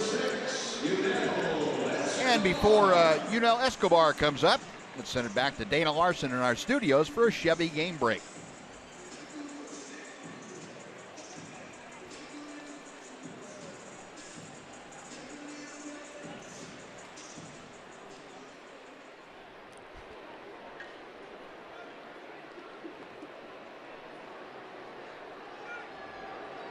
All right, Dana, thank you. I'll take Dana's word for it.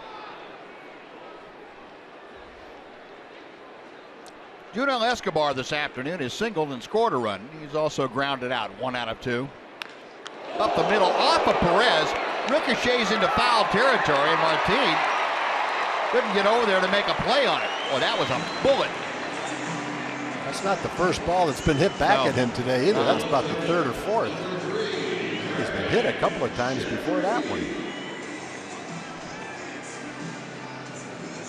If your heart wasn't started pumping before, it would be now if you're Martin Perez after this thing up the middle.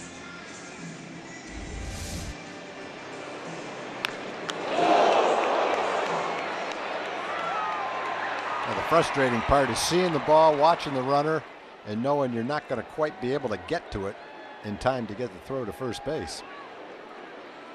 That's one of the rare times that a ricochet will go off the field of play into foul territory, or out of fair territory, I should say, into foul territory. He's got to ricochet pretty hard. Sounded kind of like he got his glove on it, at least partially. Looked like he got his glove. But if it got his glove and bounced that far away, it must have hit the heel of his glove, and that's not going to feel very good either.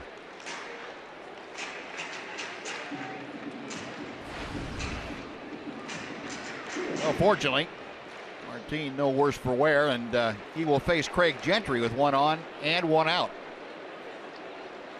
Again, that's one of the ones you wake up 3 or 4 in the morning in a cold sweat after having relived that several times. Ball 1 to Gentry, has walked and had a sacrifice bunt this afternoon. No official at bats.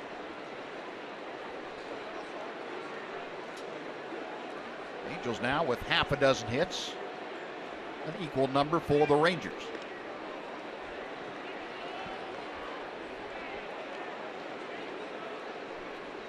Angels and Rangers flip-flopped in the league standings as far as offensive output. Rangers came in 14th in the league, hitting at 201 as a team. The Angels dropped down to last place, hitting 189.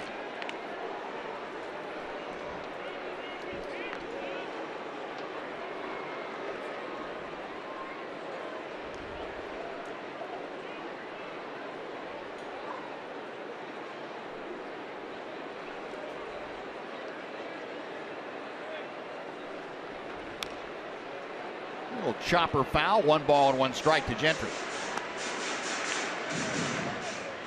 You know, we're talking about the Orioles in spring training. They've lost 10 straight games in spring training. They just won today, and they're 5-0 to start the season. What a start. Boy, that AL East is a tough division this year.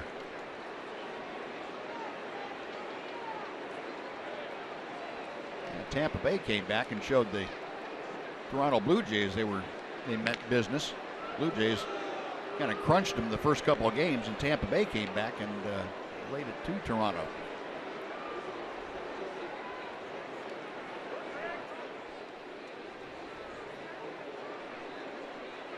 A ball and a strike. Rangers looking for another double play grounder, although with Gentry at the plate, it's got to be hit pretty hard at somebody. 2-1.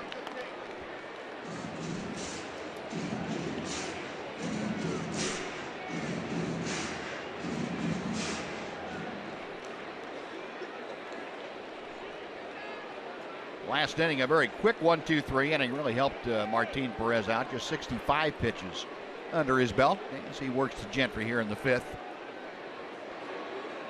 Escobar, a pretty good lead at first. 3 balls and a strike. Ranger pitching has not been able to throw strikes to Craig Gentry. He's had 3 walks in the series. He already walked once today.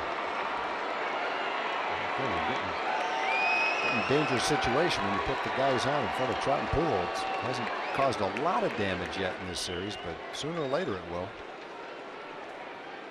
Mike Trout getting ready in that on-deck circle. 3-2.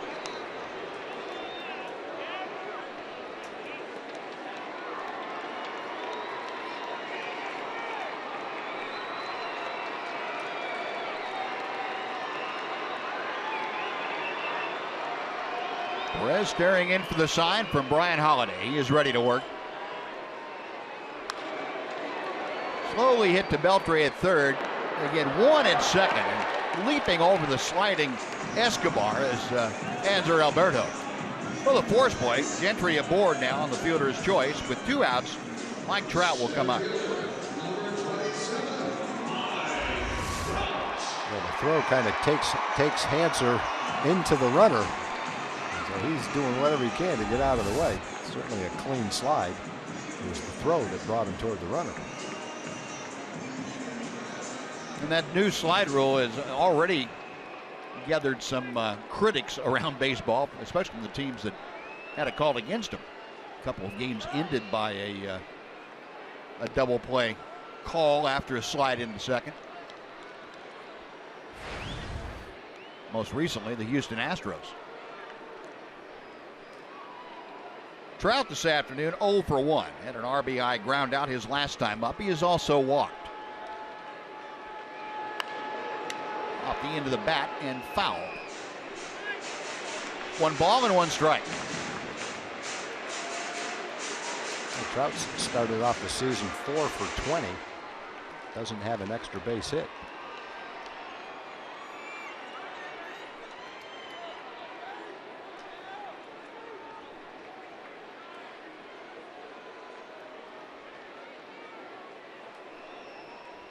Perez okays the sign and misses a bit low.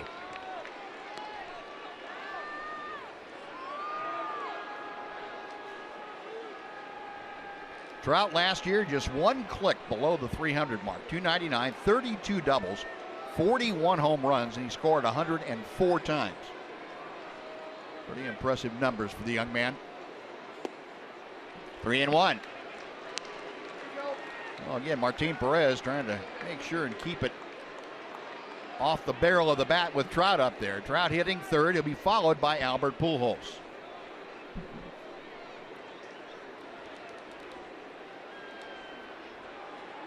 Gentry inching off the bag at first.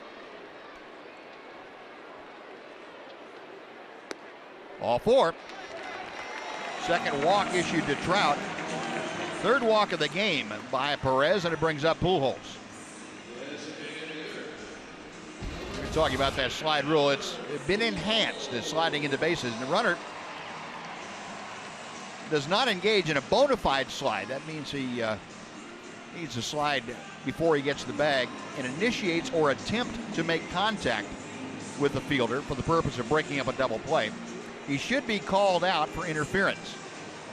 Potential violations of the rule will be reviewable using instant replay. Also reviewable will be the neighborhood play.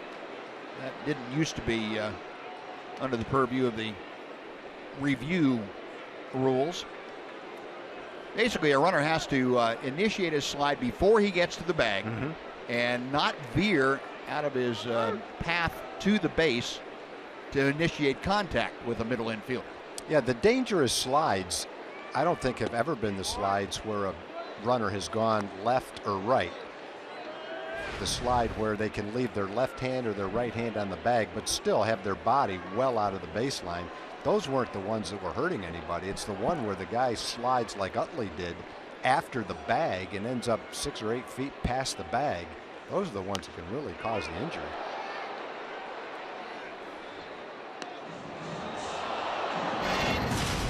And here's the one we were talking about with Kobe Rasmus. This cost the Astros a chance to get the win in that ball game. A.J. Hinch out there to argue Kobe Rasmus clearly slid beyond the bag. Yeah. And they're saying, hey, they weren't trying to turn the double play.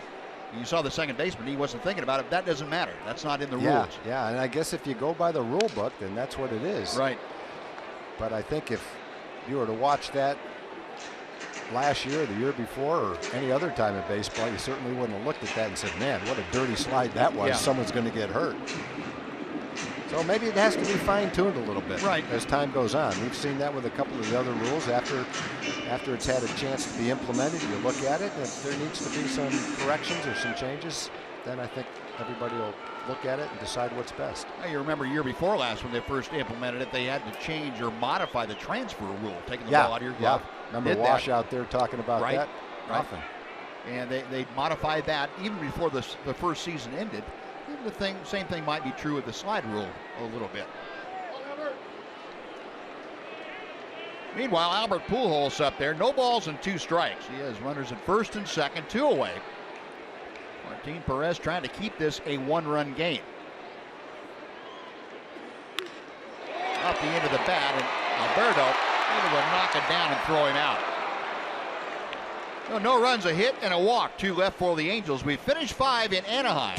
It remains the Angels 2 and the Rangers 1 on Fox Sports Southwest.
by Sonic.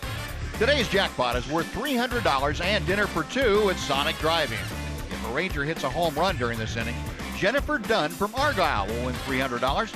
And if a Ranger hits a grand slam this inning, Jennifer is going to take home $25,000. You can register at any participating Sonic restaurant. Moreland, Desmond, and Andrews, the first three Rangers to face Jared Weaver. Weaver has worked 5 innings, allowed 1 run on 6 hits.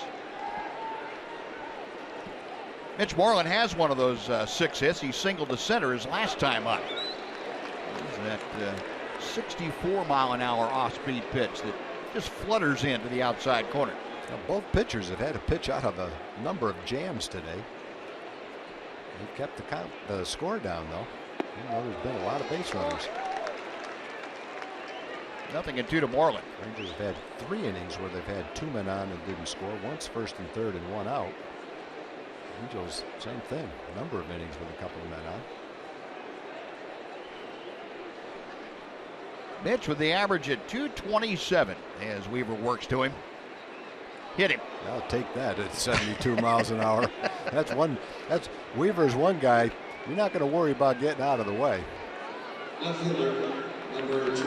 Robinson Chirinos is saying something like, "Well, I could not get hit like that." Well, Robinson last night. Weaver. Driving Weaver crazy. Yeah. Well, our Ford leaderboard. Career wins in Angel history. Jared Weaver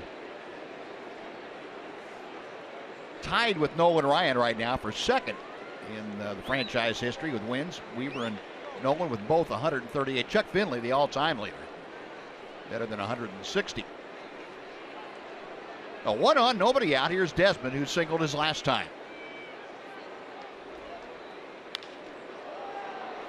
Center field, playable for Trout. Morgan will head back to first, 1 away, and Elvis will be next. Well, he had waited on that pretty well and just got underneath it. Got the power to hit it out of that part of the ballpark, just didn't quite get it. Angel bullpen with Alvarez the left-hander, Fernando Salas the right-hander, loosening in support of Jared Weaver. Elvis stepping to the plate is flied out twice, once to center, once to right.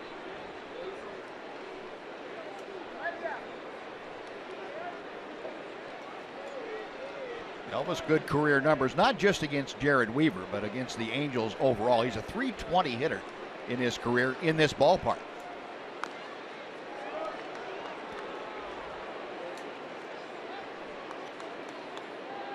Going to run around till that thing stops hurting. He may not throw very hard, but a foul tip will still hurt no matter what the speed of the pitch.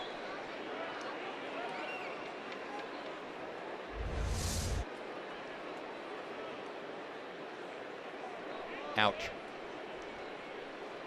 And on the inside of that left leg.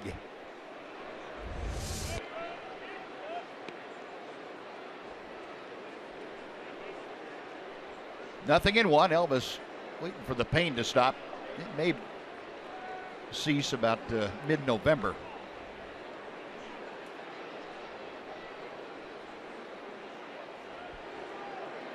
Elvis overall in his career, a .311 hitter against Anaheim, against the Angels, I should say. More runs and hits against the Angels than any other ball club.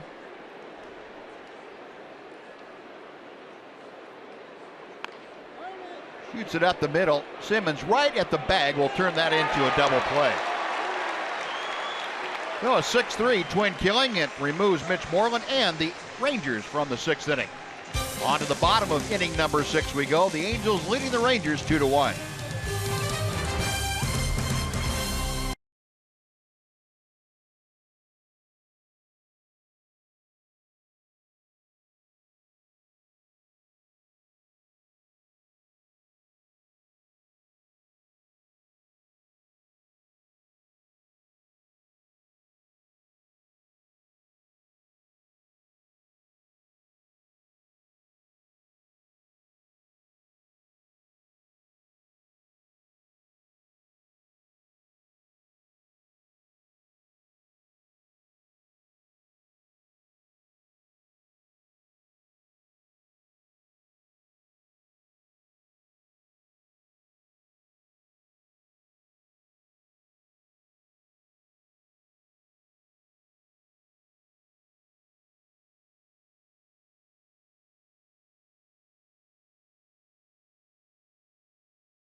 ballpark will be treated to a pair of Deliner to Shield socks. That's courtesy of Powerade Zero. Bring the whole family on out. Watch the Rangers take on the Orioles. It's the first Sunday matchup of 2016. Just visit TexasRangers.com or visit 972 Rangers. Thrown to center field. There. Boy, that ball continuing to carry. And right up against the padding. The liner to Shields able to make the catch. The wind, what breeze there is, drifting out towards center field. It may be 6 or 7 miles an hour, but it almost was enough to carry that out of the ballpark. I think that ball went about 10 feet farther than Delino thought it was going to go. Ideally, you get back to the wall and wait for it, but I think that ball just kept drifting and drifting, and he had it timed so he got to the wall the same time the ball did. It was high enough to take full advantage of that breeze that you see blowing out. No, one gone. Cole Calhoun now, 1 for 2, steps in.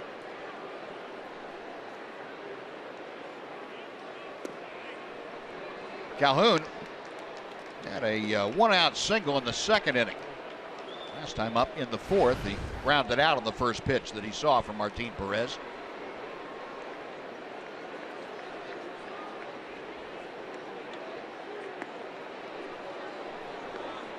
Two balls, no strikes. Perez with a quality start, his first time out against Seattle. Rangers have had 5 quality starts in the first 6 games from their starters.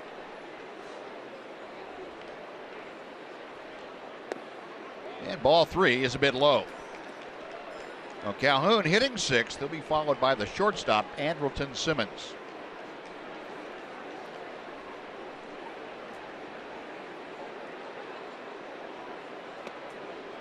Three and 1. Martin this afternoon has issued 3 walks, 2 of them to Mike Trout, the other to Craig Gentry.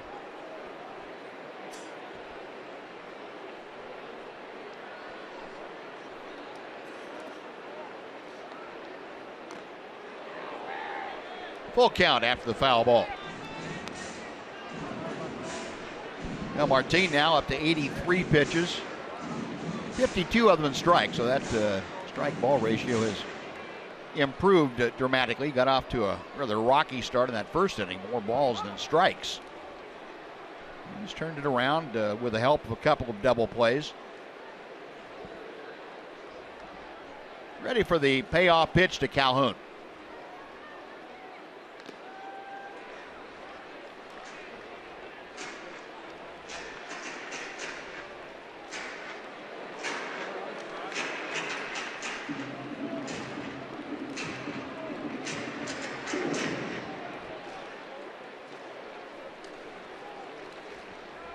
Calhoun 1 for 2 today, and that was his first base hit in 7 tries against Martin Perez. Pops that one out of play. And we'll try a 3-2 pitch again.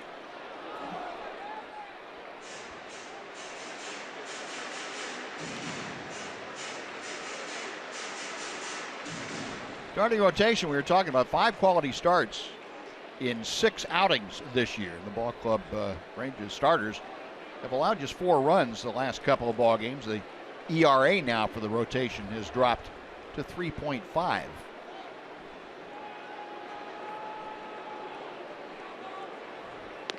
And ball 4 puts Calhoun aboard with 1 out.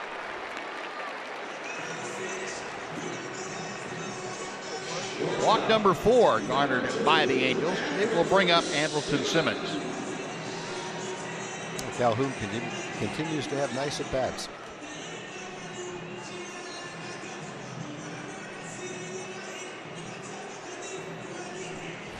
Simmons credited with an infield single back in the second inning. Last time up, shot one right back to the mound.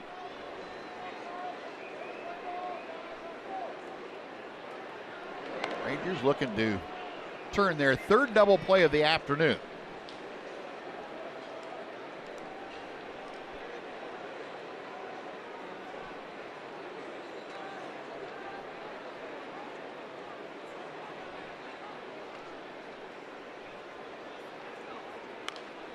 That's out of play to the right. 0-1. Hey, one thing, watching Simmons, he doesn't waste a whole lot of time at the plate. He's going up there to swing the bat. 7 double plays turned by the Rangers in this series. An even dozen for the year. Had 3 last night behind Cole Hamels and a couple this afternoon. Martin Perez would like to make that a trio. Might be Alberto, Andrus, Moreland. 4-6-3, hello, 2-ball. And Martin Perez says, I see your 3 and I'll call it. On to the 7th, 2-1 Angels on Fox Sports Southwest.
Fourth game summary this afternoon. A lot of Nomar Mazara in his major league debut.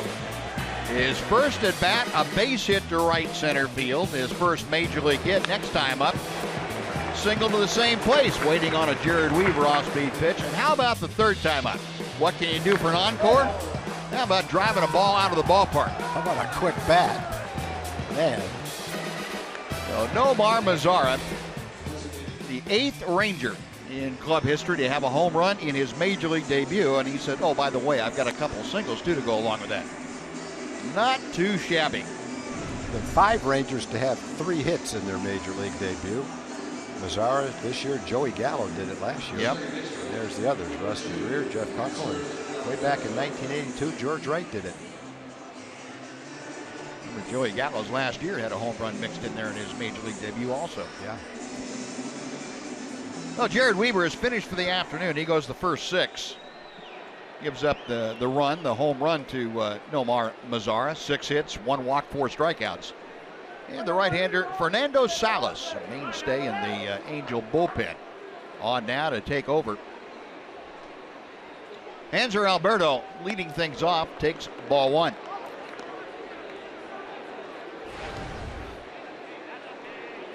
Ground out and a pop out for Alberto this afternoon. Salas, a 30-year-old right-hander from the Mexico native. Gets a pop-up, foul territory.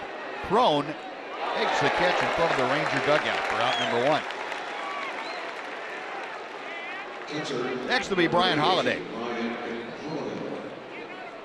Numbers for Fernando Salas.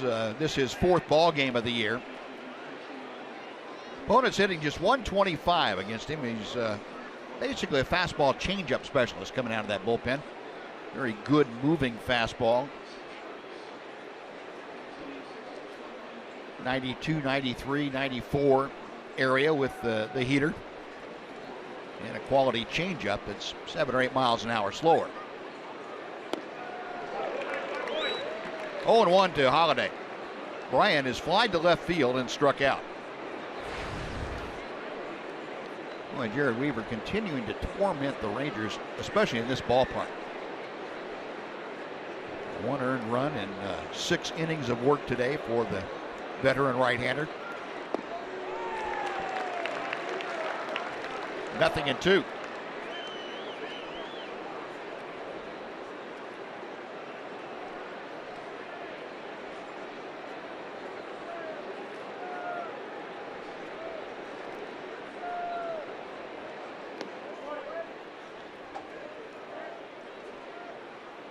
Salas originally came to the major leagues in 2010. He was with the St. Louis Cardinals. Up and down with the Cardinals for the next 3 years, and then over here to the Angels. Came over to the Angels in 2014 and immediately pitched in 57 ball games with them. Last year, he was a workhorse. 72 appearances out of the Angels bullpen for Salas. Well, the way the Angel bullpen sets up, Salas is the 7th inning guy, Joe Smith is the 8th inning guy, and Houston Street is the closer. That's the game plan, you would think, for Minnesota today. Brian Holiday trying to go up the ladder, couldn't quite get that high. That is out number 2, and it takes the Rangers back to the top of the order.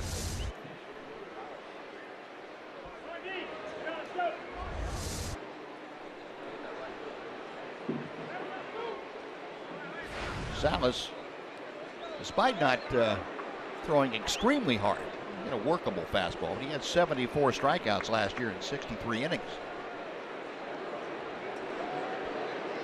Delino to Shields has popped out, grounded out, and struck out. 0 for 3 today.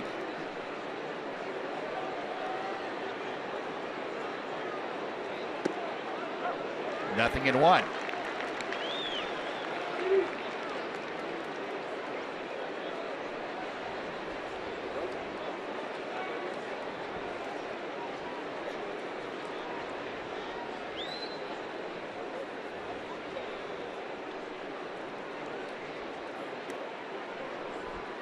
Count even at a ball and a strike.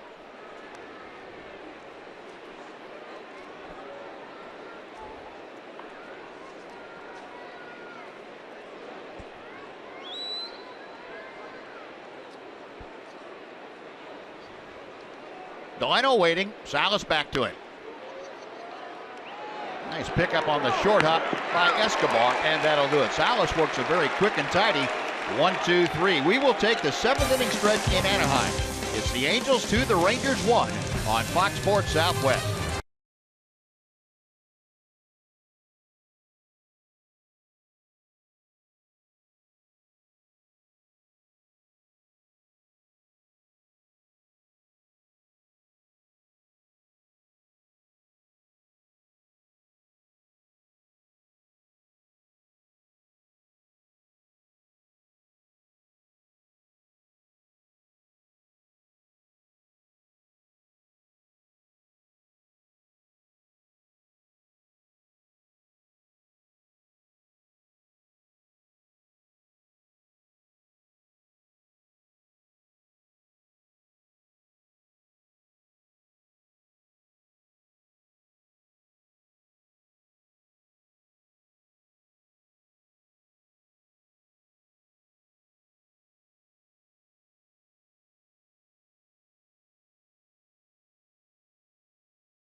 T-Mobile customers get a free season-long subscription to MLB.TV Premium. Just go to T-Mobile.com/MLB to sign up now and catch every moment on America's fastest-growing LTE network. Well, Martin Perez picking up right where Cole Hamels left off last night as far as the double plays are concerned. 3 of them for the left-hander here this afternoon. Adrian Beltre off the bat of Albert Pujols, able to start the trio of twin killings. Well turned that time by Elvis and Hanser Alberto on the last one. Going the other way, Alberto to Andrews, back to Moreland. 13 double plays. Sorry, John. I was just going to say, Martin has been in trouble, but he's battling, hanging in there, and he's kept it a 2-1 game. The Rangers have had some runners. They haven't been able to add much to that one run. In fact, they haven't added anything to it, but Martin has kept the score right there, and he's 88 pitches through 6 innings, and here he is in the 7th inning, keeping the Rangers in the ball game. A couple innings left to score some runs. And Giovanni Soto, the number 8 hitter in the Angels order of things, will start the 7th inning off. Soto has grounded out twice this afternoon, once into a double play.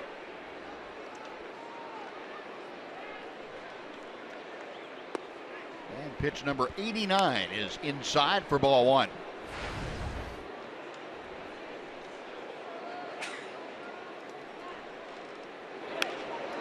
Little looper, backpedaling and not being able to get there as Hanser Alberto.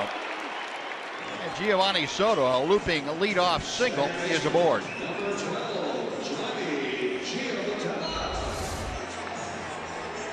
Hit him right off the fist.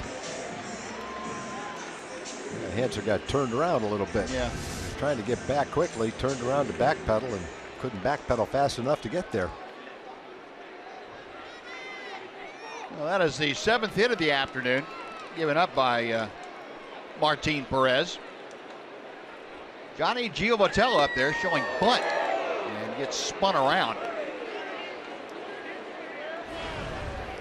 Hitter's really in a tough spot when you square around a bunt and that pitch comes inside at you. It's hard to react. You know, remember in the old days when batters squared around, they used to bring their right foot forward near home plate. And when you're in that position facing the pitcher like that with both feet turned around, your right foot up even with your left foot, it's really hard. That's why guys stay in their stance when they bunt now. At least you can back off the plate a little bit quicker. And you really feel vulnerable that old way where guys used to bring your back foot forward. It's almost impossible to get out of the way then. Giovatella bunts this and it's in the air, and Martin able to make the grab for out number 1. So the bunt not successful. Giovatella maybe had visions of that pitch coming right at his noggin. The first one. It's tough to bunt that pitch on the ground where that ball was.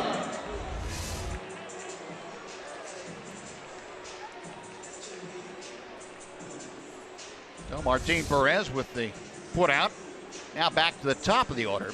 And Juno Escobar will come up. Escobar has singled each of the last 2 times that he has come to the plate. Last time up, he had a rocket right off of Martin Perez that ricocheted into foul territory.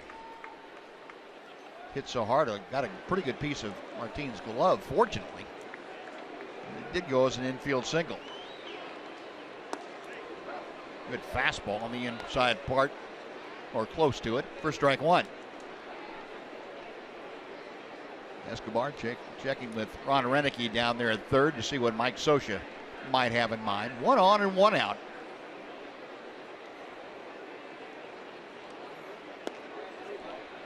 One and 1 the count. Escobar be a good candidate to hit a ground ball at a Ranger infielder. See if he can turn the 4th double play of the day. Giovanni Soto at first does not run well. There is strike 2. Escobar hopping around in displeasure.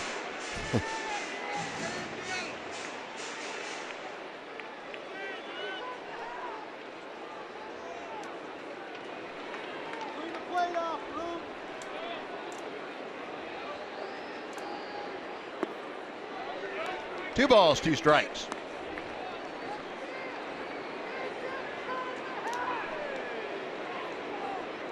Martin now closing in on that 100 pitch level. He's at 96.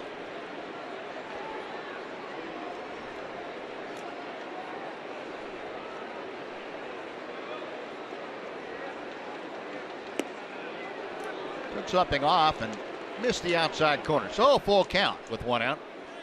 Escobar batting in the number 1 spot. He'll be followed by the left fielder, Craig Gentry.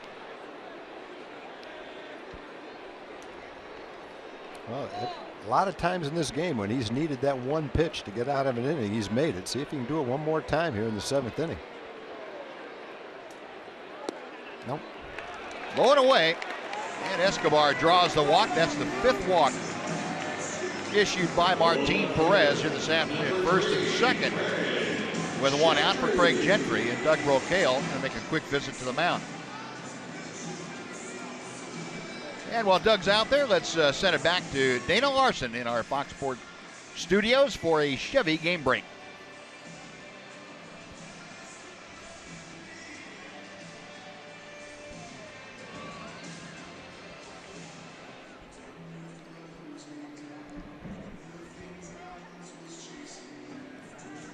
All right, Dana, thank you. Now 2 on and 1 out. Craig Gentry, who has walked at a sacrifice bunt and reached on a fielder's choice now, will come up.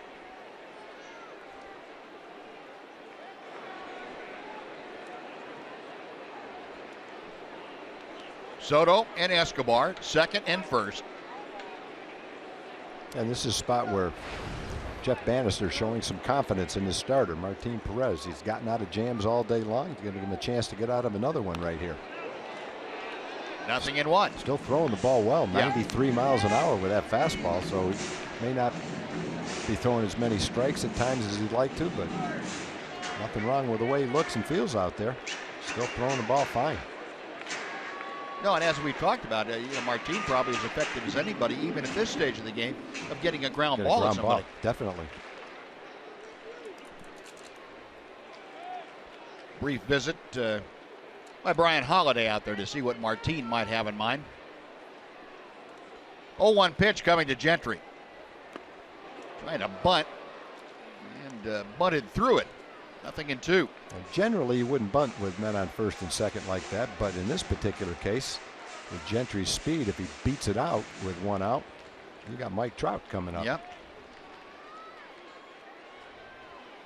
Having guys like Trout and Pujols in the middle, it opens up a lot of possibilities for you if you're at the top of the Angel order.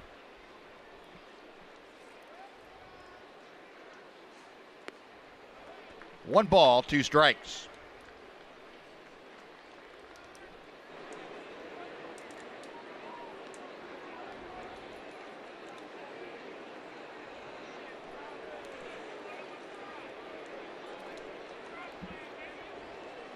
Perez okays the sign. The left-hander is ready.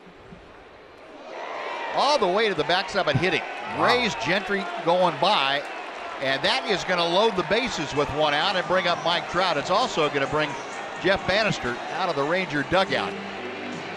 And he is going to take Martin Perez back to the dugout with him. So Martin, 102 pitches this afternoon.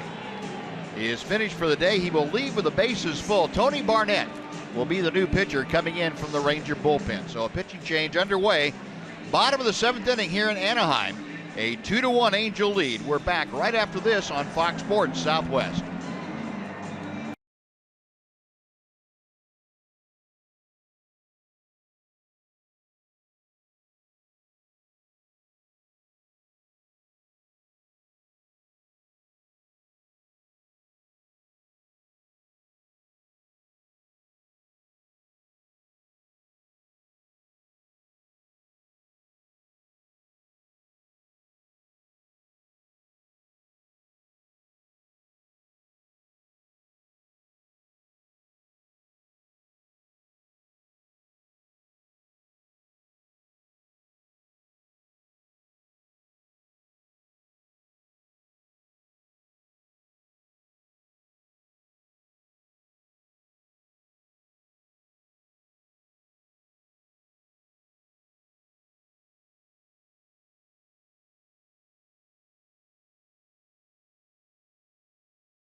The Big A, the Rangers trailing the Angels by a score of 2-1, and Tony Barnett on to pitch for the Rangers. Bullpen coach Brad Holman had this to say as far as roles in his bullpen. It's more like length versus maybe the 7th, 8th, and then obviously Tully as a closer, and right now that's the way it is, and there's no specific roles prior to that, and other than Tully, I don't really think anybody's above being in the game at any point in time after the starter.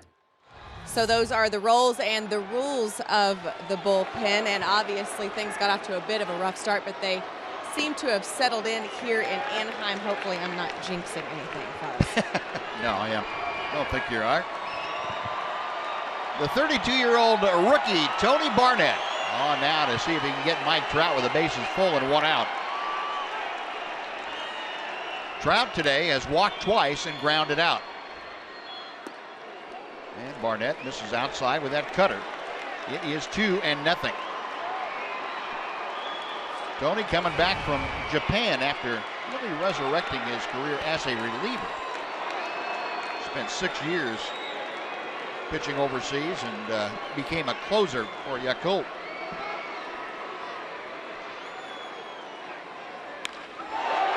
Right center field, Mazzara there. That certainly is deep enough to score the run. Tagging at third, coming in to score, Giovanni Soto. On to third goes Escobar. And Mike Trout, his second RBI of the day and the year, makes it a 3-1 Angels lead.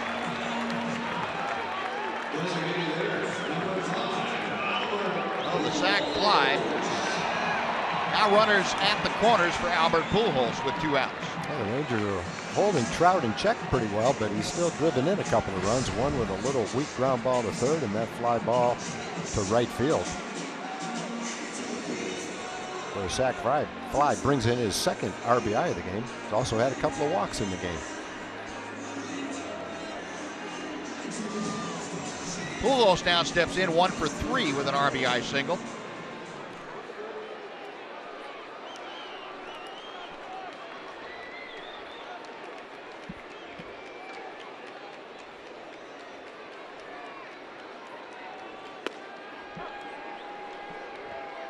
Tony Barnett has inherited 6 runners now when he's come into ball games. That's the first one that has scored.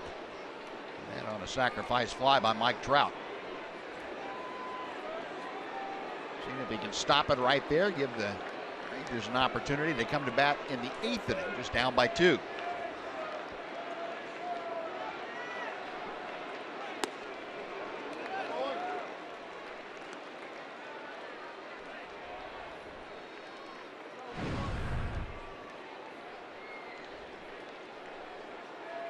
One ball and 1 strike.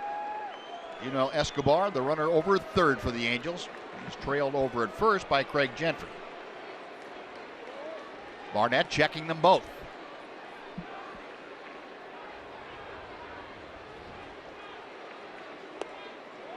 Two and 1.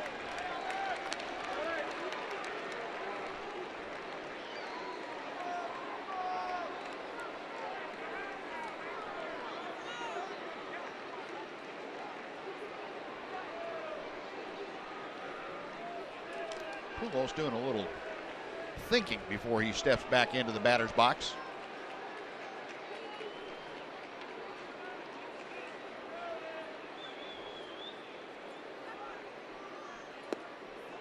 And that one misses. 3 balls and a strike. And Tony Barnett now falling behind a very dangerous hitter in Albert Pujols. Pujols is able to extend this 7th inning. C.J. Cron will be next.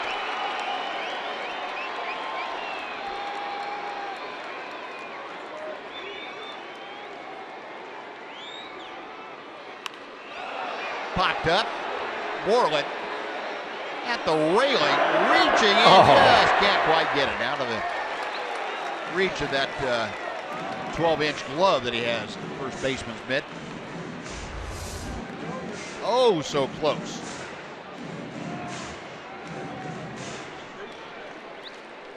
Oh, the count is full, and now with 2 outs, Craig Gentry will have a free run at it from first base.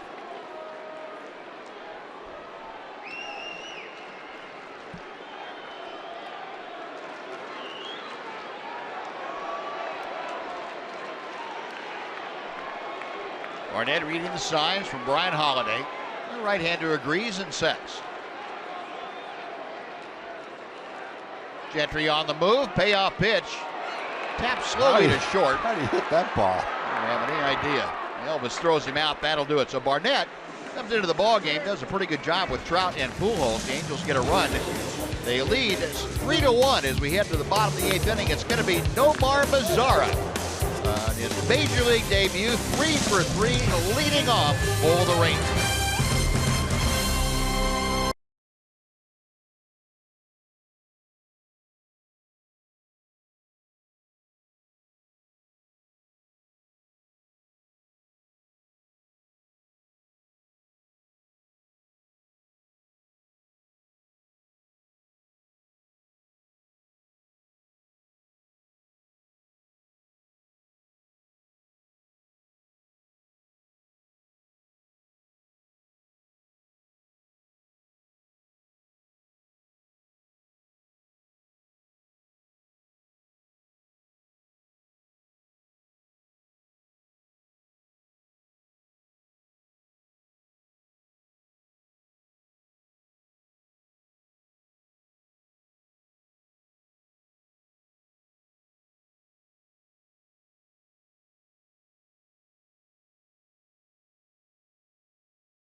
Rangers finish up here this afternoon. Then it's on to Seattle to take on the Mariners Monday, Tuesday, and Wednesday afternoon. Then it's back home. Second homestand of the year. Baltimore comes in for 4 next weekend. And then an off day on Monday, the first off day the Rangers will enjoy. Houston after that. It's back on the road for a quick 3-game swing up to Chicago. Well, the Rangers have some work to do. They are trailing 3-1, and Joe Smith is on now. And as Tom told you, this is how Mike Scioscia has drawn up the progression through his bullpen, with Salas in the 7th, Joe Smith in the 8th, and Houston Street is their closer. Well, Joe Smith has been a good setup man for a long time. He gets pretty good velocity from the angle that he throws at. Get up there 91, 92 miles an hour on occasion. Got a nice contract set up for a setup man, and he's delivering on it. Cliff Pennington is in the ball game now defensively at second base. He's playing in shallow right field as the shift is put on for Nomar Mazara. I'm going to have a Major League debut. I think you would draw it up just like Nomar has had it today. 2 singles, a home run. He has now seen a total of 8 pitches in his 3 at-bats plus 1 pitch here, now 2 pitches. And he has crunched the ball. 2 singles, a monster home run.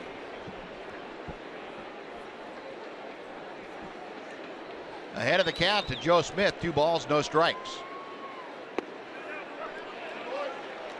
Smith, a 32-year-old, born in Cincinnati, signed as a free agent by the Rangers before the Angels, I should say, before the 2014 season.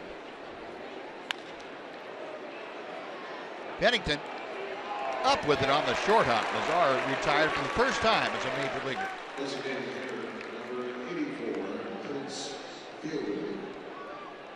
Folks, the Rangers take on the Astros. We mentioned that series on Tuesday, April 19th, the first game. The first 15,000 fans will receive a Jeff Bannister bobblehead commemorating the 2015 American League Manager of the Year award. That's courtesy of AT&T. Get your tickets at TexasRangers.com. And don't forget to wear red out to the ballpark, that red out series against the Astros. Prince fielder going the other way. He skies one to Gentry in left field. 2 gone. Prince angrily slapping his back down to the grass. Well, since the Rangers put the first 2 men on in the 4th inning, the only hit they've had since then was Mazara's home run in the 5th inning. And the only other base runner besides Mazara was a Mitch Moreland hit by pitch. Yep, lead off the 6th. Jared Weaver went the first 6. Fernando Salas, a 1-2-3 7th inning. And now Joe Smith has gotten the first 2 outs here in the 8th, facing Adrian Beltre. Smith comes in with that sinker at 88 miles an hour for strike 1. Adrian 0 for 3 this afternoon. He has flied to right field a couple times and tapped out in front of home plate. It's the breaking ball that Smith will throw almost exclusively to right-handed hitters. Smith, a workhorse his entire big league career. He has gone over the 70-game mark the last 5 seasons. Last 3 with Cleveland Indians, and then 76 with the Angels in 2014, 70 appearances last year. 1 ball, 2 strikes. That'll even the count.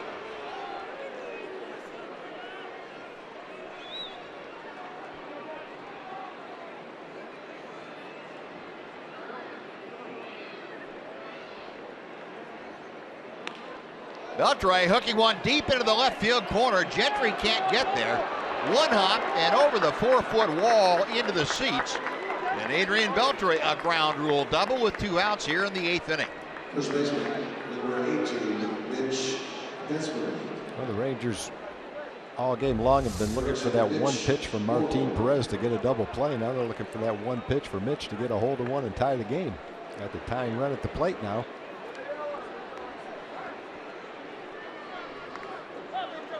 We've seen a few of those low pitches down below the knees get turned around today.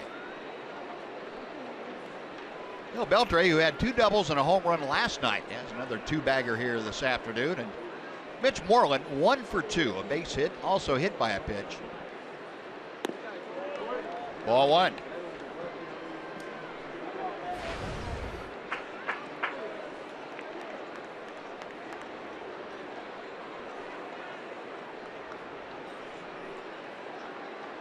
Three for 8. Mitch Moreland against Joe Smith. Smith pulling the string. A ball and a strike. Moreland also has a walk, and he has driven in 1 in his previous matchups against Joe Smith.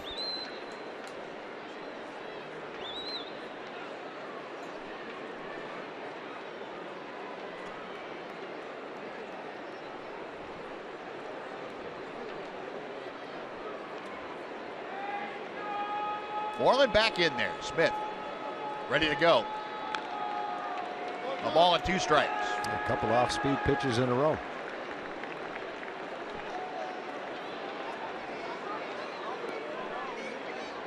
The hits are even at 7 in this ball game, but Angels have had 5 walks to go along with that. They hit by pitch, and they have put their efforts together in an inning. They've scored 2 against Martin Perez back in the 3rd inning. They put together a base hit, a walk, and a hit batter, and a sacrifice fly for their 1 in the 7th. All 3 of the runs charged to Martin Perez. Call strike 3, backdoor breaking ball, and Mitch Moreland caught looking. Side retired. Rangers waste a 2-out double by Beltre. Bottom of the 8th coming up. Angels 3, Rangers 1. Fox Sports Southwest.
Anaheim. The Rangers with some work to do if they want to come back and take this series. 3-1 the score here.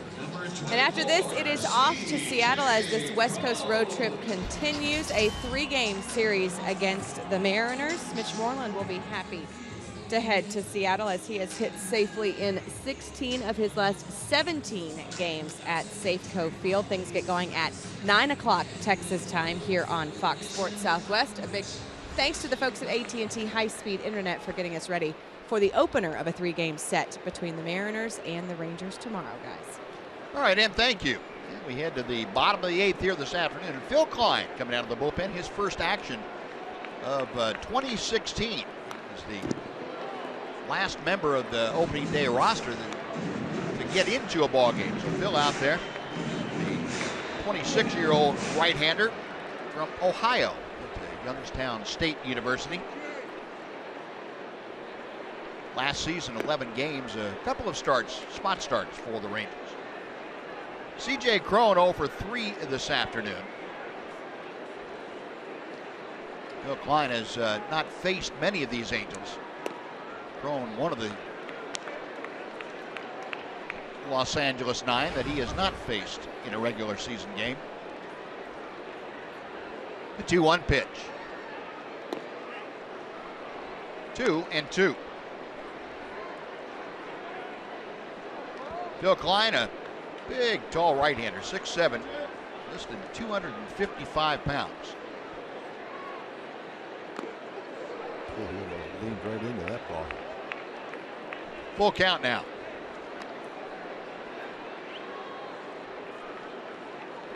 Klein, a 30th round selection by the Rangers back in the 2011 draft. Made his major league debut in 2014, 17 games that year.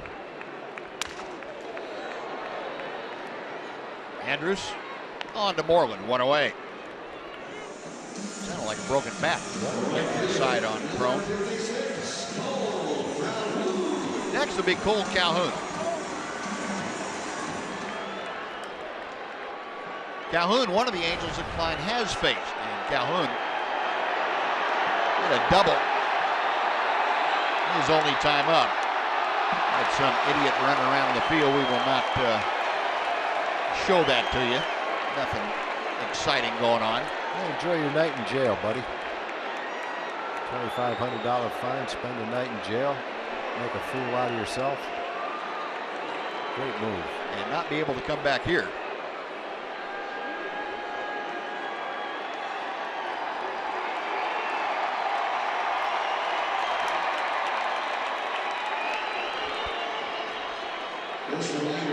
Maybe a fan favorite right now, but the fan's not going to pay his fine. Yeah.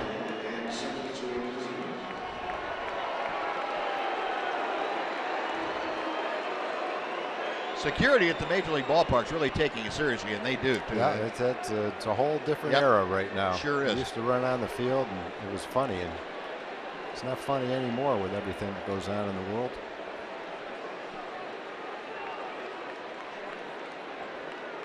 So security getting the trash off the field. We're set to go back to work. Calhoun this afternoon is singled and walked. 1 for 2 officially.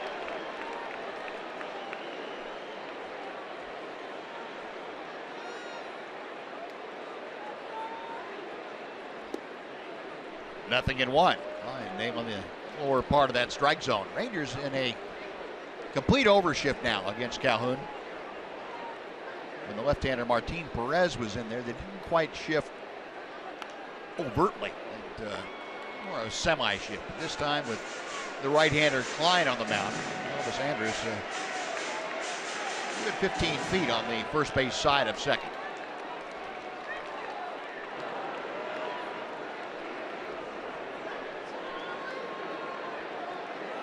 No balls, 2 strikes.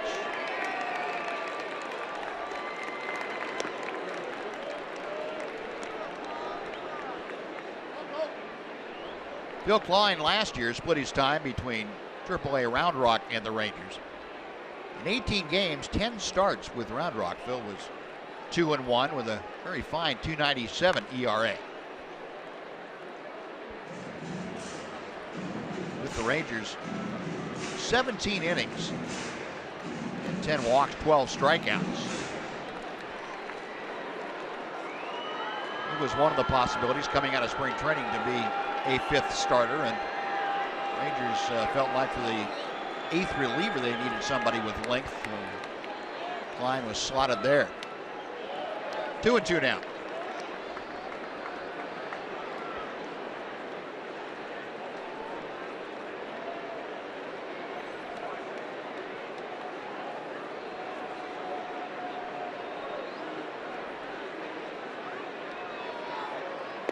Got him swinging. Pitch.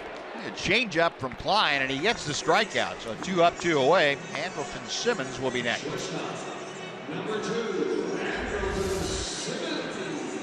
Change up, and Calhoun definitely wasn't ready for that pitch. Good pitch by Phil.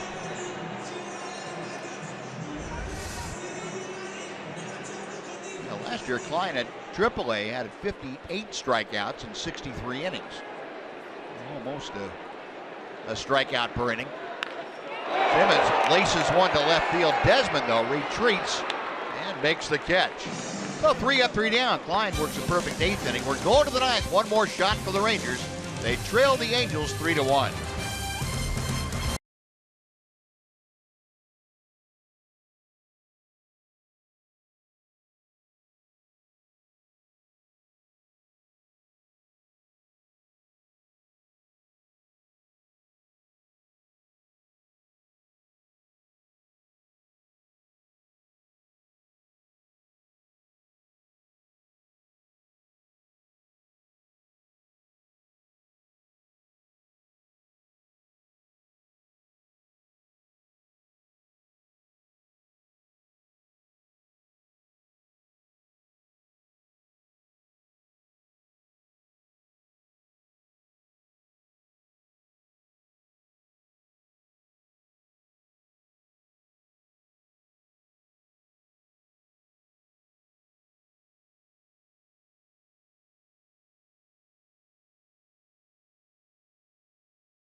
Had their work cut out for them, trailing 3-1, and they are facing the all-star closer, Houston Street.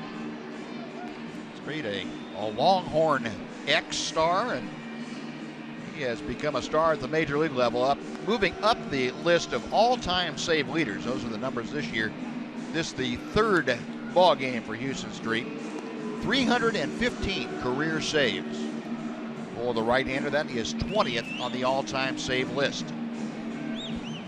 Been an Angel since the middle of the 2014 season. Came over from San Diego.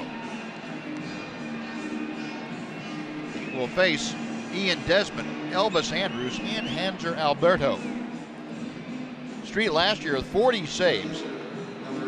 That was a career high for him. 318 earned run average in 2015. Well, it starts with some base runners. Get back to the top of the lineup, make something happen here.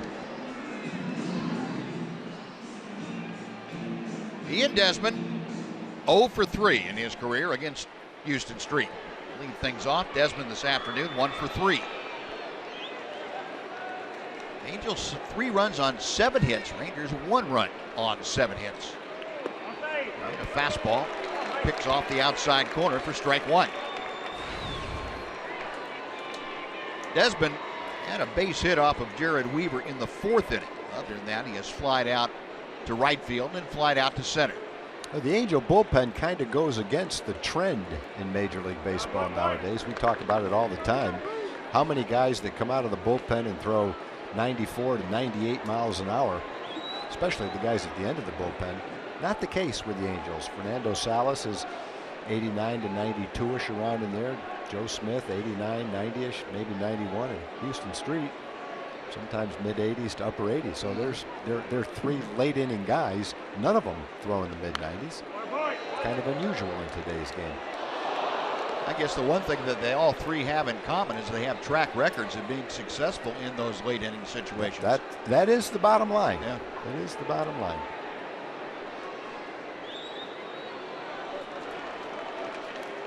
One and 2 to Desmond.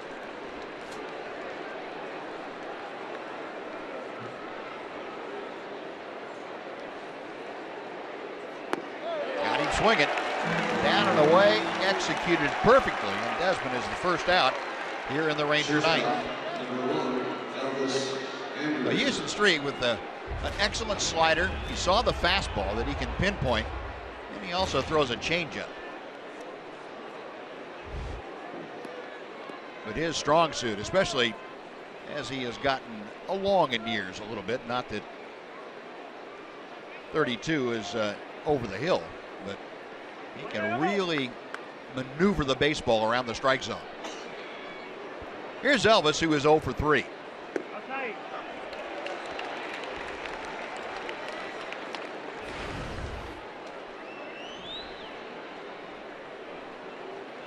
Andrus, a couple of fly balls, also a double play grounder.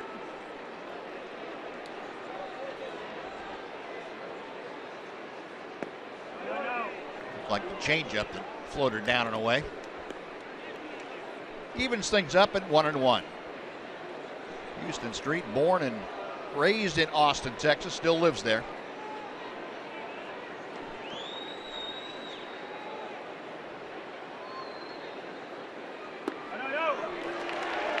One and 2.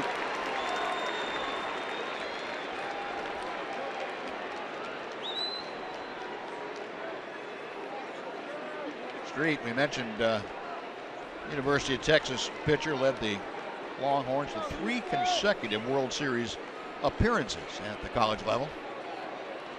1-2 pitch. 2 gone. There's 90-mile-an-hour fastball that was thrown by the hitter and made it look like it was 95 miles an hour. No, Rangers down to their final out, and Jeff Bannister is going to go to the bench, and one of the left-handers that was available, Rougned Odor, will come now and see if he can't get aboard. Odor hitting for Hanser Alberto here in the 9th inning.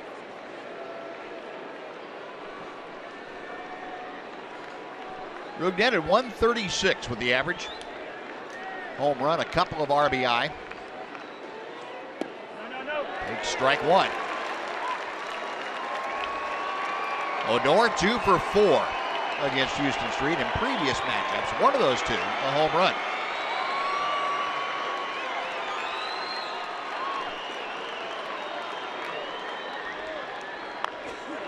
Off the end of the bat. Right out to Pennington at second, on to first, and that will do it. So the Angel bullpen comes in, works the last 3 innings of the ball game, gives up just a double. No damage done, and the Angels tack on a run. They win it 3-1 and make it a split series, 2 games apiece. So we'll wrap things up for you when we come back right after this on Fox Sports Southwest.